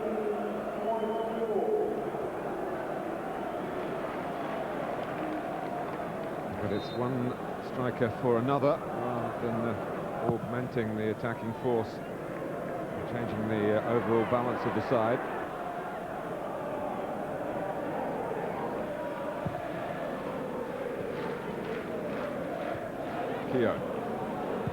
Giggs, solidly met by Adams. Silvestre.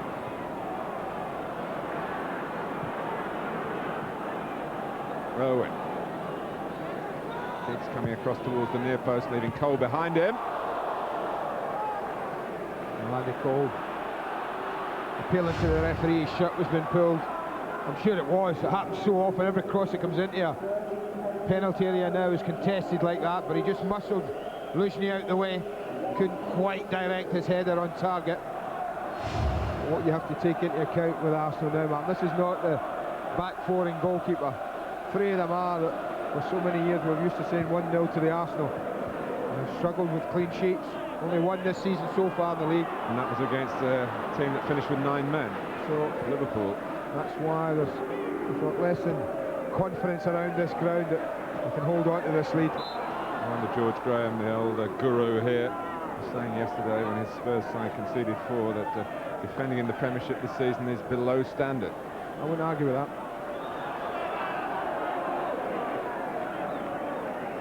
But Arsenal are going to have to be at their best for the next 20 minutes, particularly if they don't manage to pinch a second.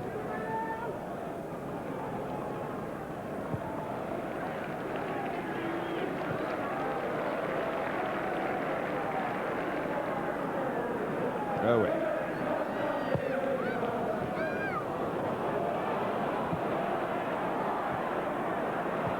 Now Ljungberg.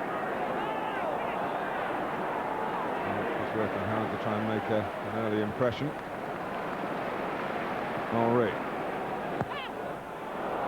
Sylvester read his mind then, and Henri was having to lay hands on to try and make up the ground. Oh, he's no slouch, is he? Miguel Sylvester. Owen.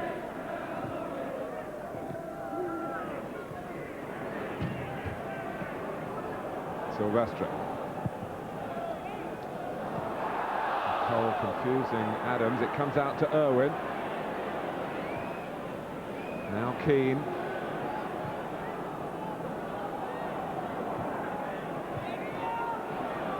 Irwin. Giggs, who's never scored a league goal against Arsenal.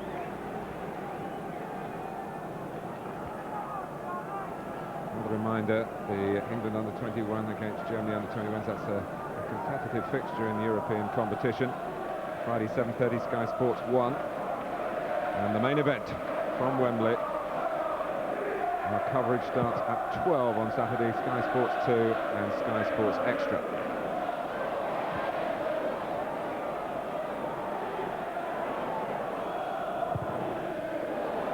That's a miskick from Barthez. Don't see too many of those. York to Beckham.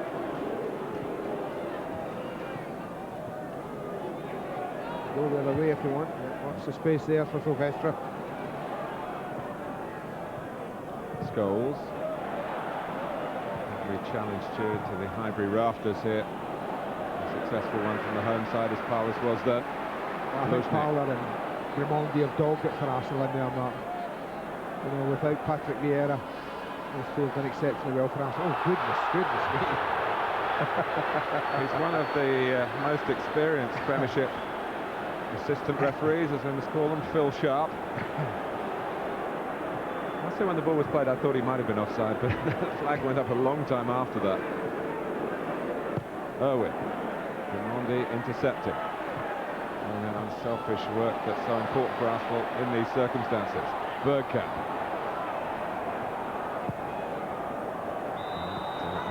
Henri instantly adjudged offside. I think even you could have flagged from where you were for this one, couldn't you? For the record, Arsenal would have to win by 5 clear goals to go above United.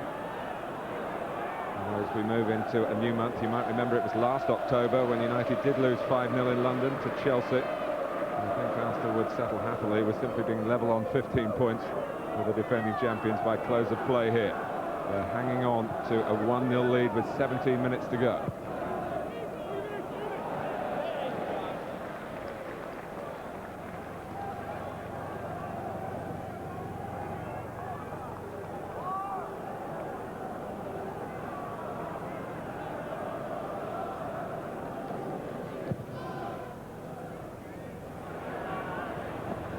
Watching this with great interest, the final outcome, the supporters of Leicester City. If Manchester United are beaten, Leicester will be top.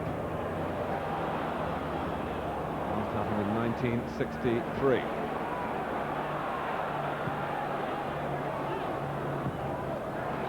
A nice touch, I suppose, in some ways, that on a day when the big guns meet each other here, that a club less substantial in so many ways would edge ahead of both of them.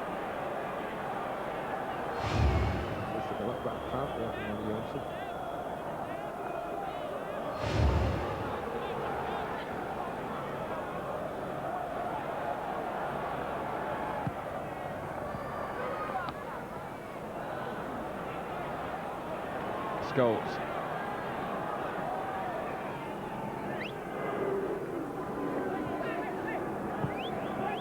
Beckham. Parler. Only round the outside. He could have taken the ball itself, but chose to allow Parler to try and battle on. The more, to emphasise the point again, that more that Arsenal can keep Manchester United occupied up in that part of the pitch, the easier will be to see it through. Well, they're not in the rack, are they? I mean, they're not what I would call pinned back in there on the edge of their own box in front of David Seaman, desperately defending. I think the opening 15 minutes were well, that was a time when you thought they might break through Manchester United. They saw that off Arsenal, and now they're more comfortable, but I would never say they're over the finish line. So that Wiltor, as you saw, getting ready to come on for Arsenal. Dwight York flashed a disapproving look at the captain then.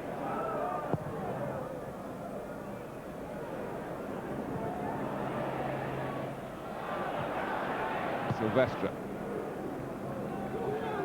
And taking charge. He's got it through to Bergkamp, who is maybe in too much of a hurry. It's very easy to say sitting up here.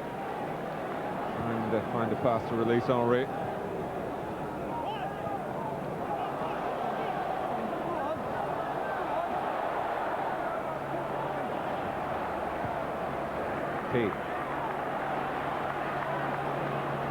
Way out through Ronnie Johnson for Manchester United.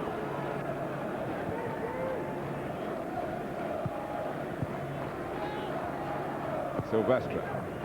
Scholes. Back off the Manchester United midfield. In goes York. He believes that he didn't get the final touch. Well, I have to say the flight of the ball suggested he didn't either, Martin.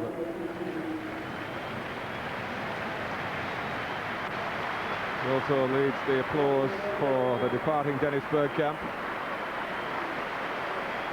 Sylvain Wiltor played twice against Manchester United earlier this year for Bordeaux in the Champions League, and lost on both occasions.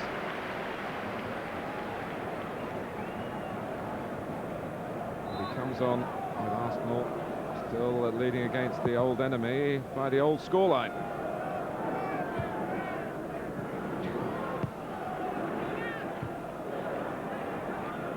Adams. There's Wiltor. Well, that's what it's about for Arsenal. It's about keeping the ball, it's about eating the clock away. Still going forward, being progressive if you can. Keep the ball, make Manchester United chase it. Adams didn't hit that as he would have wanted.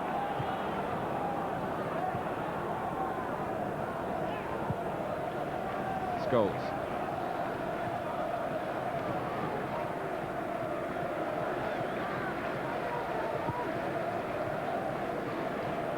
It's good work by Parler and Gimondi. In the end, they're almost disputing each other for the ball when they'd won it between them. Back come Manchester United.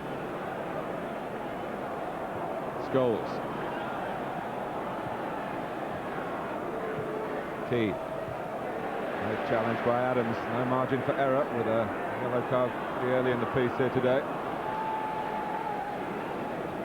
Silvestre. Just to wallop it forward.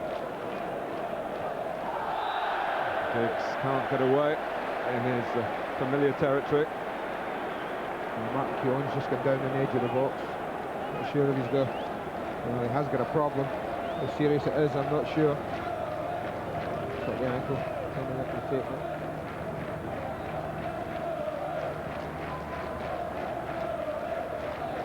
Injuries for members of the England squad. Of course, extra significance this weekend.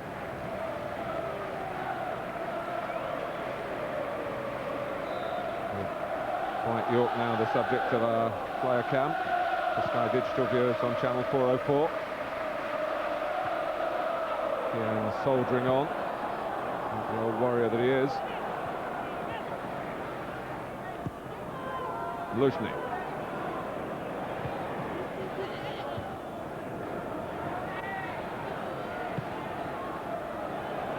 Keane. Cole. Certainly had all the tensions that you associate with Arsenal and Manchester United. And for both sets of supporters, it's going to get even tenser in the last 10 minutes. Irwin. Beckham.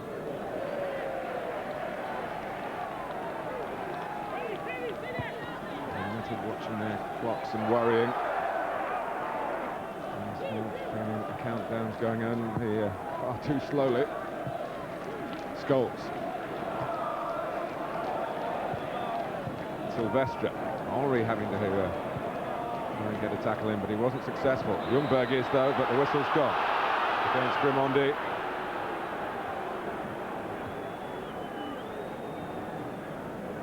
Well, if ever there was a time Manchester United wanted a free kick specialist to pull the trigger, but now that's the offence there. It's not Ljungberg who won the ball cleanly and rightly so. It's Grimaldi's on.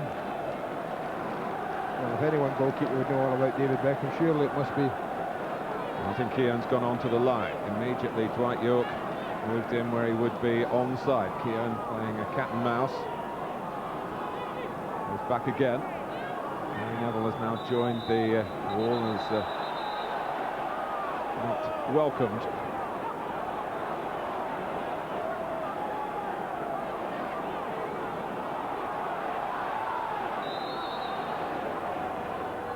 It's Beckham, but not quite at his best. Still some afters, Andy, in this wall here. I'm just watching that as well as the replay comes in, Mark. Yeah, it's a pretty good attempt from David Beckham. Always comfortable, David Seaman. You see, he just walked across the goal to see it away. But the crowd's beginning to believe that they're very close to a big victory. The noise level starts to rise here at Highbury.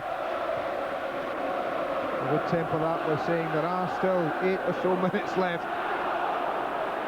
Grimondi. Wiltor, but Irwin got a foot in from behind. Scholes. Cole. Quickly wide from Keane. Silvestre supporting Giggs on the outside.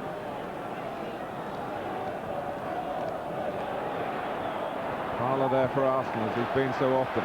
Sensible ball from Keown to Wiltor, but he's closed down by Giggs.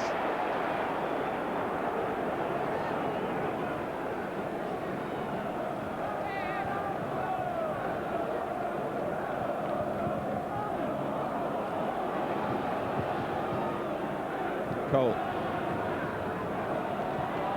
Walk. West can't quite get there. Giggs. The referee was looking to see what he might give on the edge of the area, and then had to look up quickly because the game was going on. And it's a goal kick. Well, this is one of the few times that Ryan Giggs has been wide marked and driven in from the left-hand side.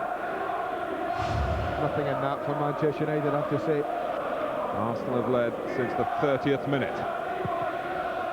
And a tremendous Thierry Henry goal.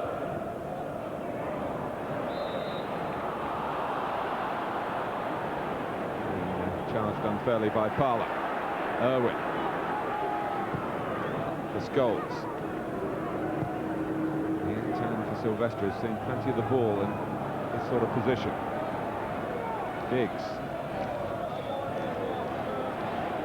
The outside route. Here's Scholes, lurking with intent. Irwin. He's got a foot to it, Dennis Irwin for Manchester United. Silvino gets ahead to it for Arsenal. Beckham. Yorke. Beckham on the scene again. Broken up by Grimondi. Henry. Ronnie Johnson backpedals. Wiltor arrives at speed. Henry goes on. Here is Ray Parlour.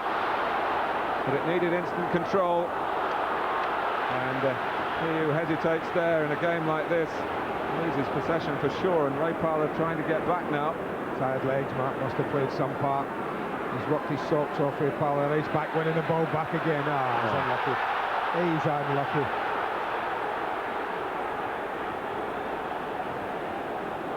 Giggs wasn't looking tired.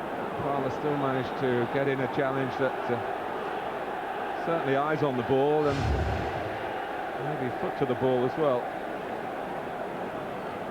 Oh, I think that's got a touch on it. It's still harsh, isn't it?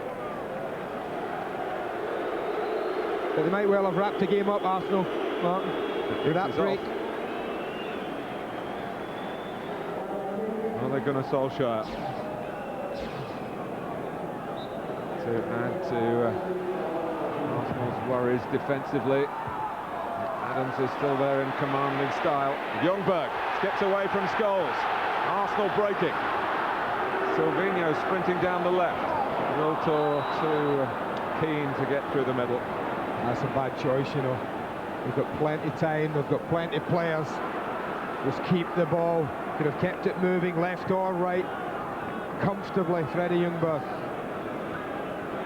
Now giving possession away, and now pressure mount again. It's a nail-biter at Highbury. Inside the last 5 minutes. Neville. Irwin. Tossing it in, Luzhny's got his eyes on it. Vivas. Collected by Scholes. Keane, nothing left. So he goes through the centre. Beckham, in from Silvino. Vivas, of course, a pretty experienced international with Argentina. It's his pass. Henry, out comes Barthez. Great tackle by Fabien Barthez. Henry is down and hurt. And Barthez is saying to his own teammates to put the ball out. Yeah, great start position from Fabien Barthez. Fantastic goalkeeping. He knows his team are up on the halfway line, but look how quickly he arrives on the scene. Probably just catches Henry's right ankle, does he, as he comes through. Lands awkwardly as well. Yeah, just catches the right foot of Henry. He tries to flick the ball past him. Well, when you look back at the second most memorable moment in this game, if it stays this way, I think that's a real candidate for it. Henry and Barthez involved as they were in the telling moment so far, when Henry fashioned a most improbable shot. And well, Arsene Wenger, by his standards, wild with delight. Yeah. Well, there's been nothing between the teams. As Arsene Wenger quite rightly said pre-match, we can beat them, they can beat us, and it's been exactly the same sort of game this afternoon. There's nothing between these two sides. We know that time and time again. We say that. The thing that separates them today is a quite brilliant, and I mean brilliant, piece of footballing ability that we saw, what, just about an hour ago. The player who provided it is off the pitch at the moment, being attended to by Gary Lewin. Healing hands for Thierry Henry.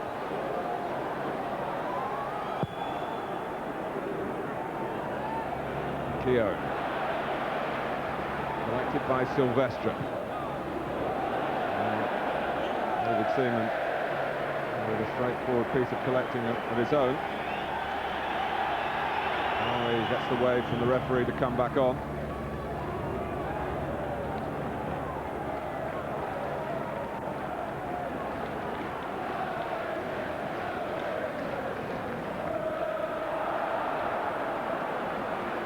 Now Ronnie Johnson now marked as player as a centre forward.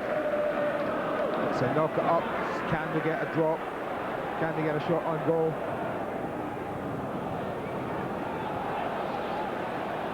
Silvestre. Keane. Hoisted in by Silvestre, prepared to play a bit of percentage football now with Johnson, the auxiliary attacker. Luzhny. Used what time he had, which wasn't much.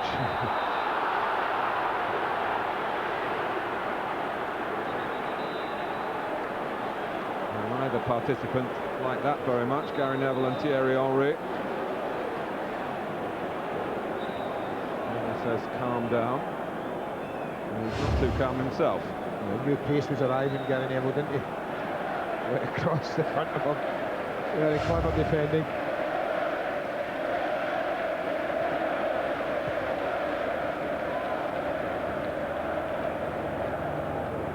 Silvestre. It's being pulled back by Nelson Vivas. Well, I'm just waiting to see how long Graham Barber is going to allow for stoppage time after the board is going to go up any second. We've got 7 in the centre, Manchester United, as David Beckham shapes for this late free kick. Comes off the head of Brimondi. He feels he was being pushed. I think that was a hopeful claim. Well, it's 4 minutes, it's quite some time. But I can't believe you talked about 7 Manchester United shirts were waiting for that free kick. Do you know there were only 5 Arsenal defenders? Quite incredible. Beckham's corner, out into the crowd. Scholes. Ljungberg gets the better of him. Arsenal breaking out, including Tony Adams. Ljungberg, he's got men to his right. But Freddie Ljungberg is closing in. Well, it was offside, Bill Wiltor. The flag went up. Well, I tell you what, the amount of times... It's unbelievable, says that they could have seen this game out. Wenger. Lip read that quite clearly. Yeah, the back there with the save, but I mean, look at the options he has here. If he goes early now, they must score, but he delays and he delays, and eventually Wiltor gets himself offside. What a save this is, mind you, what a save. What a block. 1 minute of the 4 extra has elapsed. Well, that's what Ljungberg and Keown are all about, Martin. We're going to toss that in. We've got 2 of the best in this country that can contest headers on the edge of the box. Wiltor. Remember February, the last time Manchester United lost in the league at Newcastle. And they failed to score for the last time. That is the case here today. Scholes. York.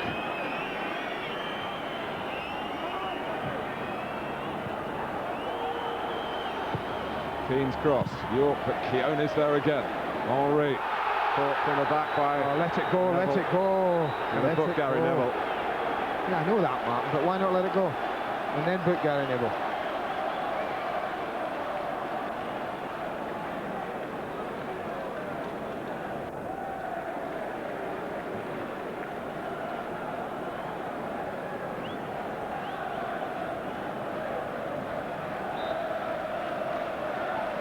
Well, it hasn't been a footballing classic by any stretch of the imagination, but it's been a contest in every stretch of the imagination.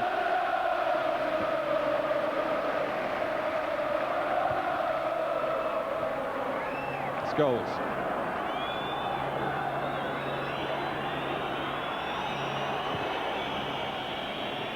Oh, and York confused Jonsson.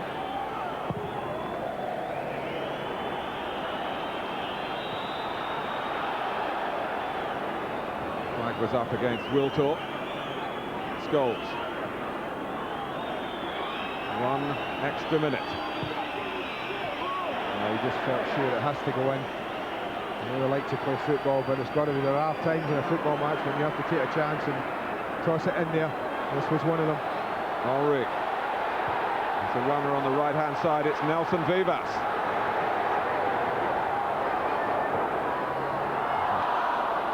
Oh, he was Again, the flag went up very late. Sorry. I'm just saying he was onside and the flag went up. Beckham, Bedlam at Highbury. Still time maybe for Manchester United, but Luzhny, who's certainly done his bit defending that side of the pitch. Intervened again. Parler, perpetual motion for Arsenal today. Wiltor.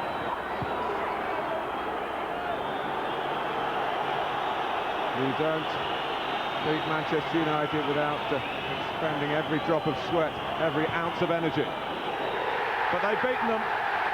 Arsenal raised their arms in triumph, no more so than the man whose goal has decided it. A goal of sufficient quality, worthy of being a winner of the momentous nature of clashes between England's top 2. Hard fought from then on. Brimondi was great, and Parler alongside him in the midfield that repelled much of Manchester United. Barthez has has physical pain to go with the mental anguish of defeat.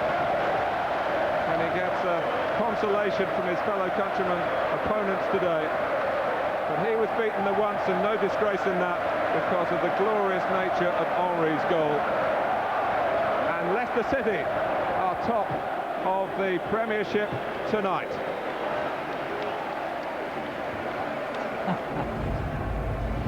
What a goal. Worthy of winning any game, in truth. Football still to come tonight. Rangers meet Dundee United next on Sky Sports 3. That's around about 6-ish. And here on Sky Sports 1, and there's plenty to come yet. Before we go at 6:30, Deportivo play Barcelona. Leicester City are top. Manchester United beaten. They wanted to go a season without being beaten. When we come back, not too far away, more Premiership action from the bridge today where Chelsea met Liverpool. So a busy half hour to come.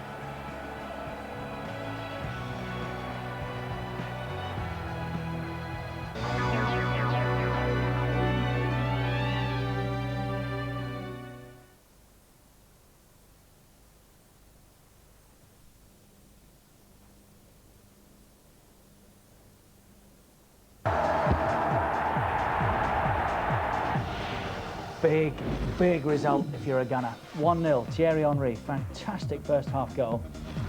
Manchester United's attempts at goal, 14, on target only twice. 5 from Arsenal, and for the most part were on the back foot.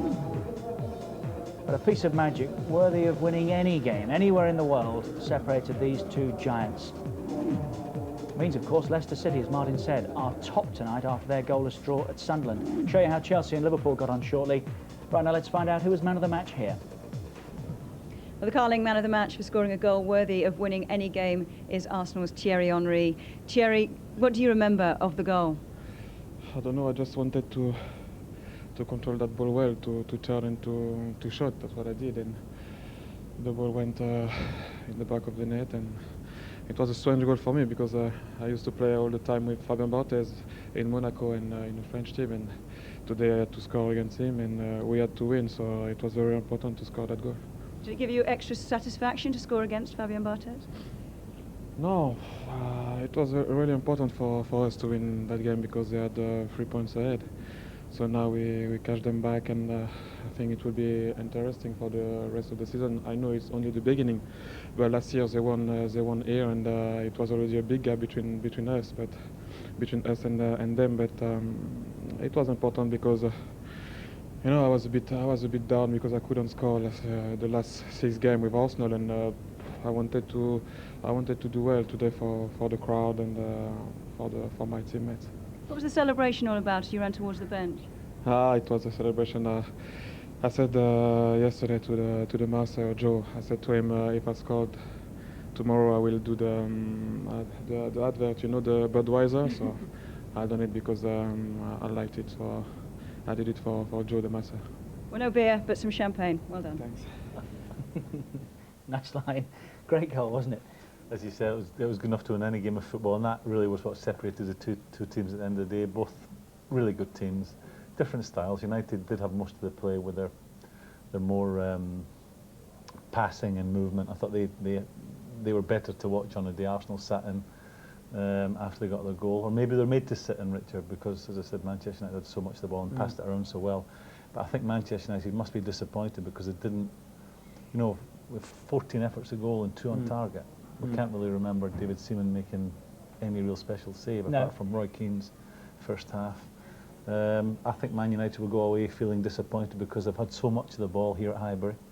Arsenal will be delighted because in the second half they defended, as we said at half time, with Keown and Tony Adams. You know, if you're looking for 2 strong men to stand up and be counted, they're your men. Well, if you're not a Sky Digital viewer, you haven't seen it on the highlights available on Sky Sports Extra. Here it comes, and if we only saw this between now and 6:30, I'd be a happy man. You could say that Irwin may have got a wee bit tighter, but can you say that? Look, that's a fantastic goal. And I think it's Romandi who passes the ball, knowing what type of player he's passed the ball to. Comfortable, receiving the ball, he's back to goal because he's got that first touch. He's got, you know, people regard him as a really quick player. I would suggest he's quite strong as well, you know, because between his strength and his touch, you know, he's got the ball furthest away from the defender as he receives it. The flick-ups allowed him You know, the quality of the control and the flick-ups allowed them time to... So Arsenal, United will probably be asking themselves how, but it's one of those days, is it, when you just hold your hands up and say, well, it was just so good. There's nothing to say. You could admire it. You know, I don't think Alex can criticise his players for conceding that goal. You know, if you look at them, all appear to be in the right position. I think one camera shows there's 4 of them round the ball when he flicks it up. 4 United players round the ball when he flicks it up. And it's just that the goalkeeper's in the right position for me. It's just a piece of magic that sometimes you have to hold your hands up and say, yeah, well done. Here's Arsene Wenger with Claire Tomlinson. Arsene, you said you gambled against Lazio by playing Henry, Kanu and Bergkamp. Again, you did that today. Can you tell us what was going through your mind when you decided to pick that team? For simple reason, I tried to play very simple, but it worked, so I tried it again. I think but it was a very physical game today, and you could see that the two teams had 3 weeks of hard football, and both teams finished very tired. But we made the most important. We scored the first goal after we couldn't get the second one on the breaks, what we could have done many times. And of course we were pinned in the second half, in our half, because we lost too many balls. But our mental strength, our defensive qualities today brought us through. And the rest, I think both teams gave everything. A team full of attackers, you must have been delighted with the way they defended when you had gone ahead. Yes, we did it well because of the spirit. It's not so natural maybe, but they want so much to win the games that they force their nature a little bit, and they work very hard for the team. The system that you picked gave a lot of responsibility to the 3 midfield players. Patrick Vieira was missing. Did they please you, the way they played today? Yes, very much so. Gilles Grimandi and Ray Parley worked very hard, and Patrick Vieira has been out now for 5 games, and if you look at the results we have done with our team, I think it's all a lot of credit to the players who did play for him. What pleased you the most about the performance? Was it keeping a clean sheet, or was it a wonder goal from Thierry Henry? No, the victory. The victory is important because we come back to Man United, and so the victory was the most important. But of course, you know, against Man United, you need to be very strong defensively if you want to win the game. Thierry Henry said he hadn't scored for 6. He was pleased to get that goal. It was an incredible strike. It was playing on his mind, yes, but the goal was just unbelievable. Thanks, Arsene. Thank you. Yeah, it's a fair point, isn't it? How well they have done without Patrick Vieira, who is available again now, so they're getting into pretty good shape, aren't they? Yeah, any team would miss Vieira, but Grimandi and Ray Parlour have just gone in there and dogged it out with Roy Keane and Scholes, and you'd have to say that Man United did boss the midfield. At times they were holding on, but I think the strength of Arsenal, maybe for the last 10 years, has been the strength of Arsenal, is that back line, and especially in the centre, because if you're strong in the centre, that's where most of the goals are scored from. In the centre of your defence, when the ball's played in, the 2 you'd want 7 days a week are Tony Adams and Keown. They were magnificent today. Maybe United strikers didn't have such a good day, but I think you have to give credit to the Arsenal back line. They defended really well today. Well, Leicester couldn't do it last week under the glare of the spotlight when we joined them, but this week they have gone top of the Carling Premiership. This is how. They were at Sunderland today. Jim Proudfoot, the commentator. Edie doing well to knock it forward towards Akinbaye, whose pace has got him goal side, and Adi Akinbaye misses the chance.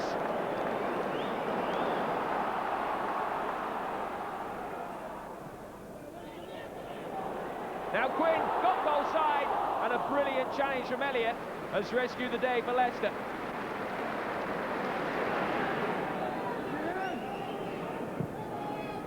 Ball whipped in towards Richard Cresswell. Good save by Sorensen. There are 4 over it for Sunderland, and it will be Kilban who'll try his luck. Straight into the wall. And Edie will be able to break very quickly for Leicester City. It would have been a goal of fine quality from Darren Edie.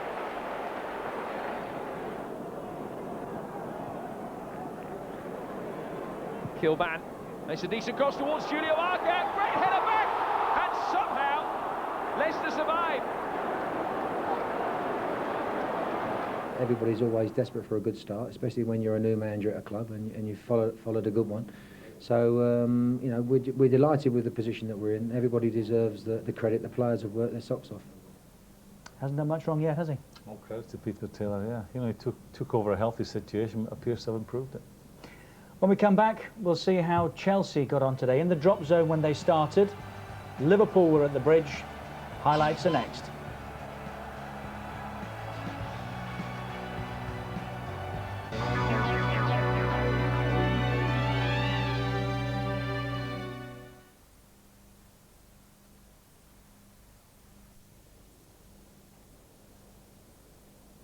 So does Stamford Bridge for Chelsea against Liverpool. Ed De Huy, Desai and Dennis Wise all in the starting lineup. The match commentator is Ian Dark.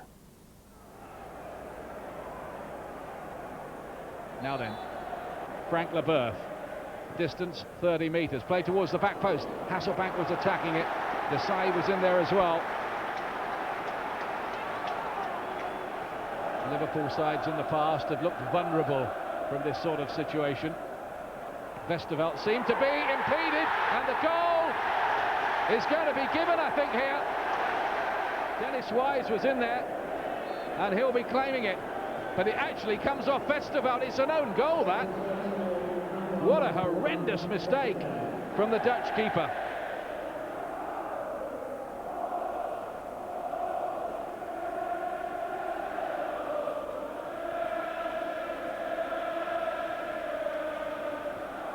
Well, that could be just what Chelsea need. Now here's Zola, threading it through to Gudjonsson.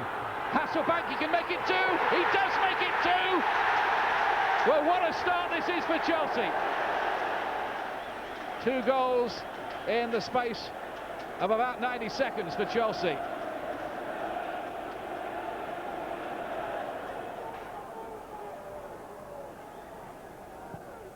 Barmby, easily read by Malchiot, but he's run into a bit of trouble. Owen's picked it up. He could be in business here. Here's Owen, typical run, and Ed De Huy with the punch away.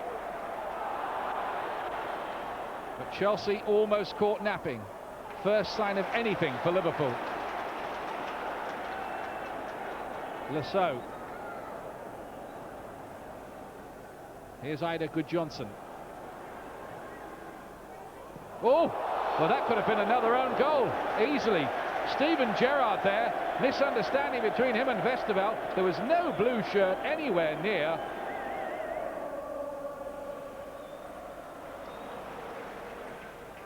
Good cross from Lasso. Hasselbank with a header! Couldn't get enough on it. And in the end, it drifted quite a long way wide. Here's Zola now for Chelsea. Ferrer looking a little match rusty, possibly. Dallabonna, what a ball that is. To Gudjonsson. It's Gudjonsson. Oh, and it nearly fell for Hasselbank. In fact, it has. Ferrer, the angle's tight, tried to square it back. He gets another chance and dumps it into the crowd.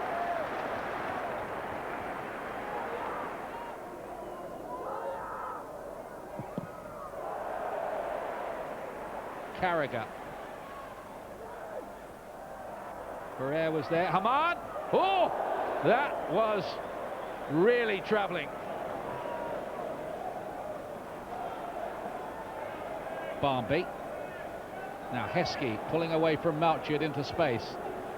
Malchiot's been his shadow the whole way. Ziege getting it in there, and here's trouble for Chelsea, and just past the post from Nick Barmby.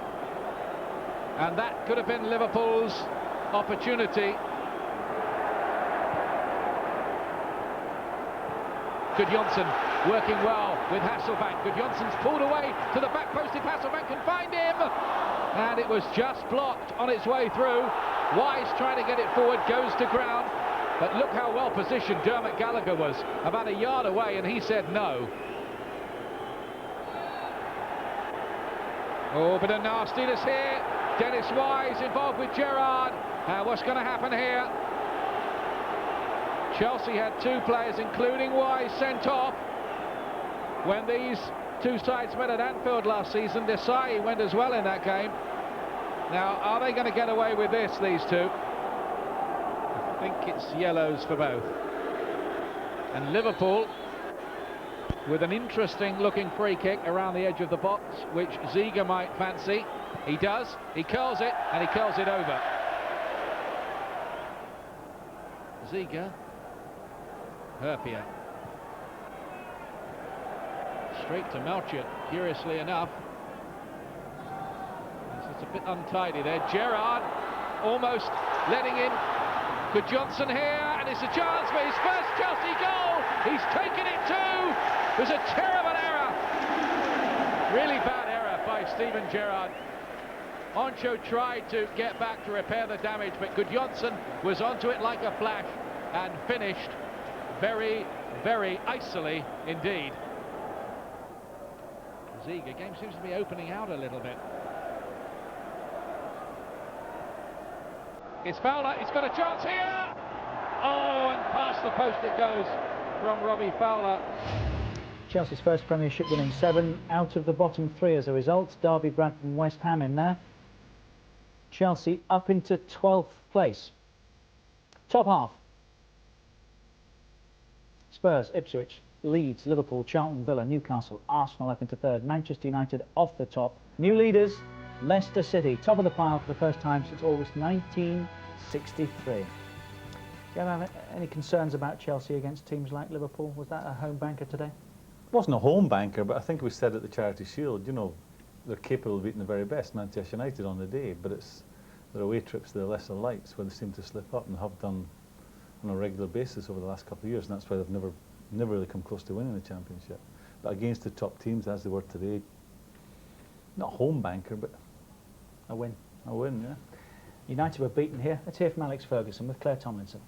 Alex, did your players give you everything today except a goal? Whether they were still the best, the answer has been provided here today. Can you see any other challenges to those two come the end of the season? I believe that the winners of the Championship will be one of the teams we saw today.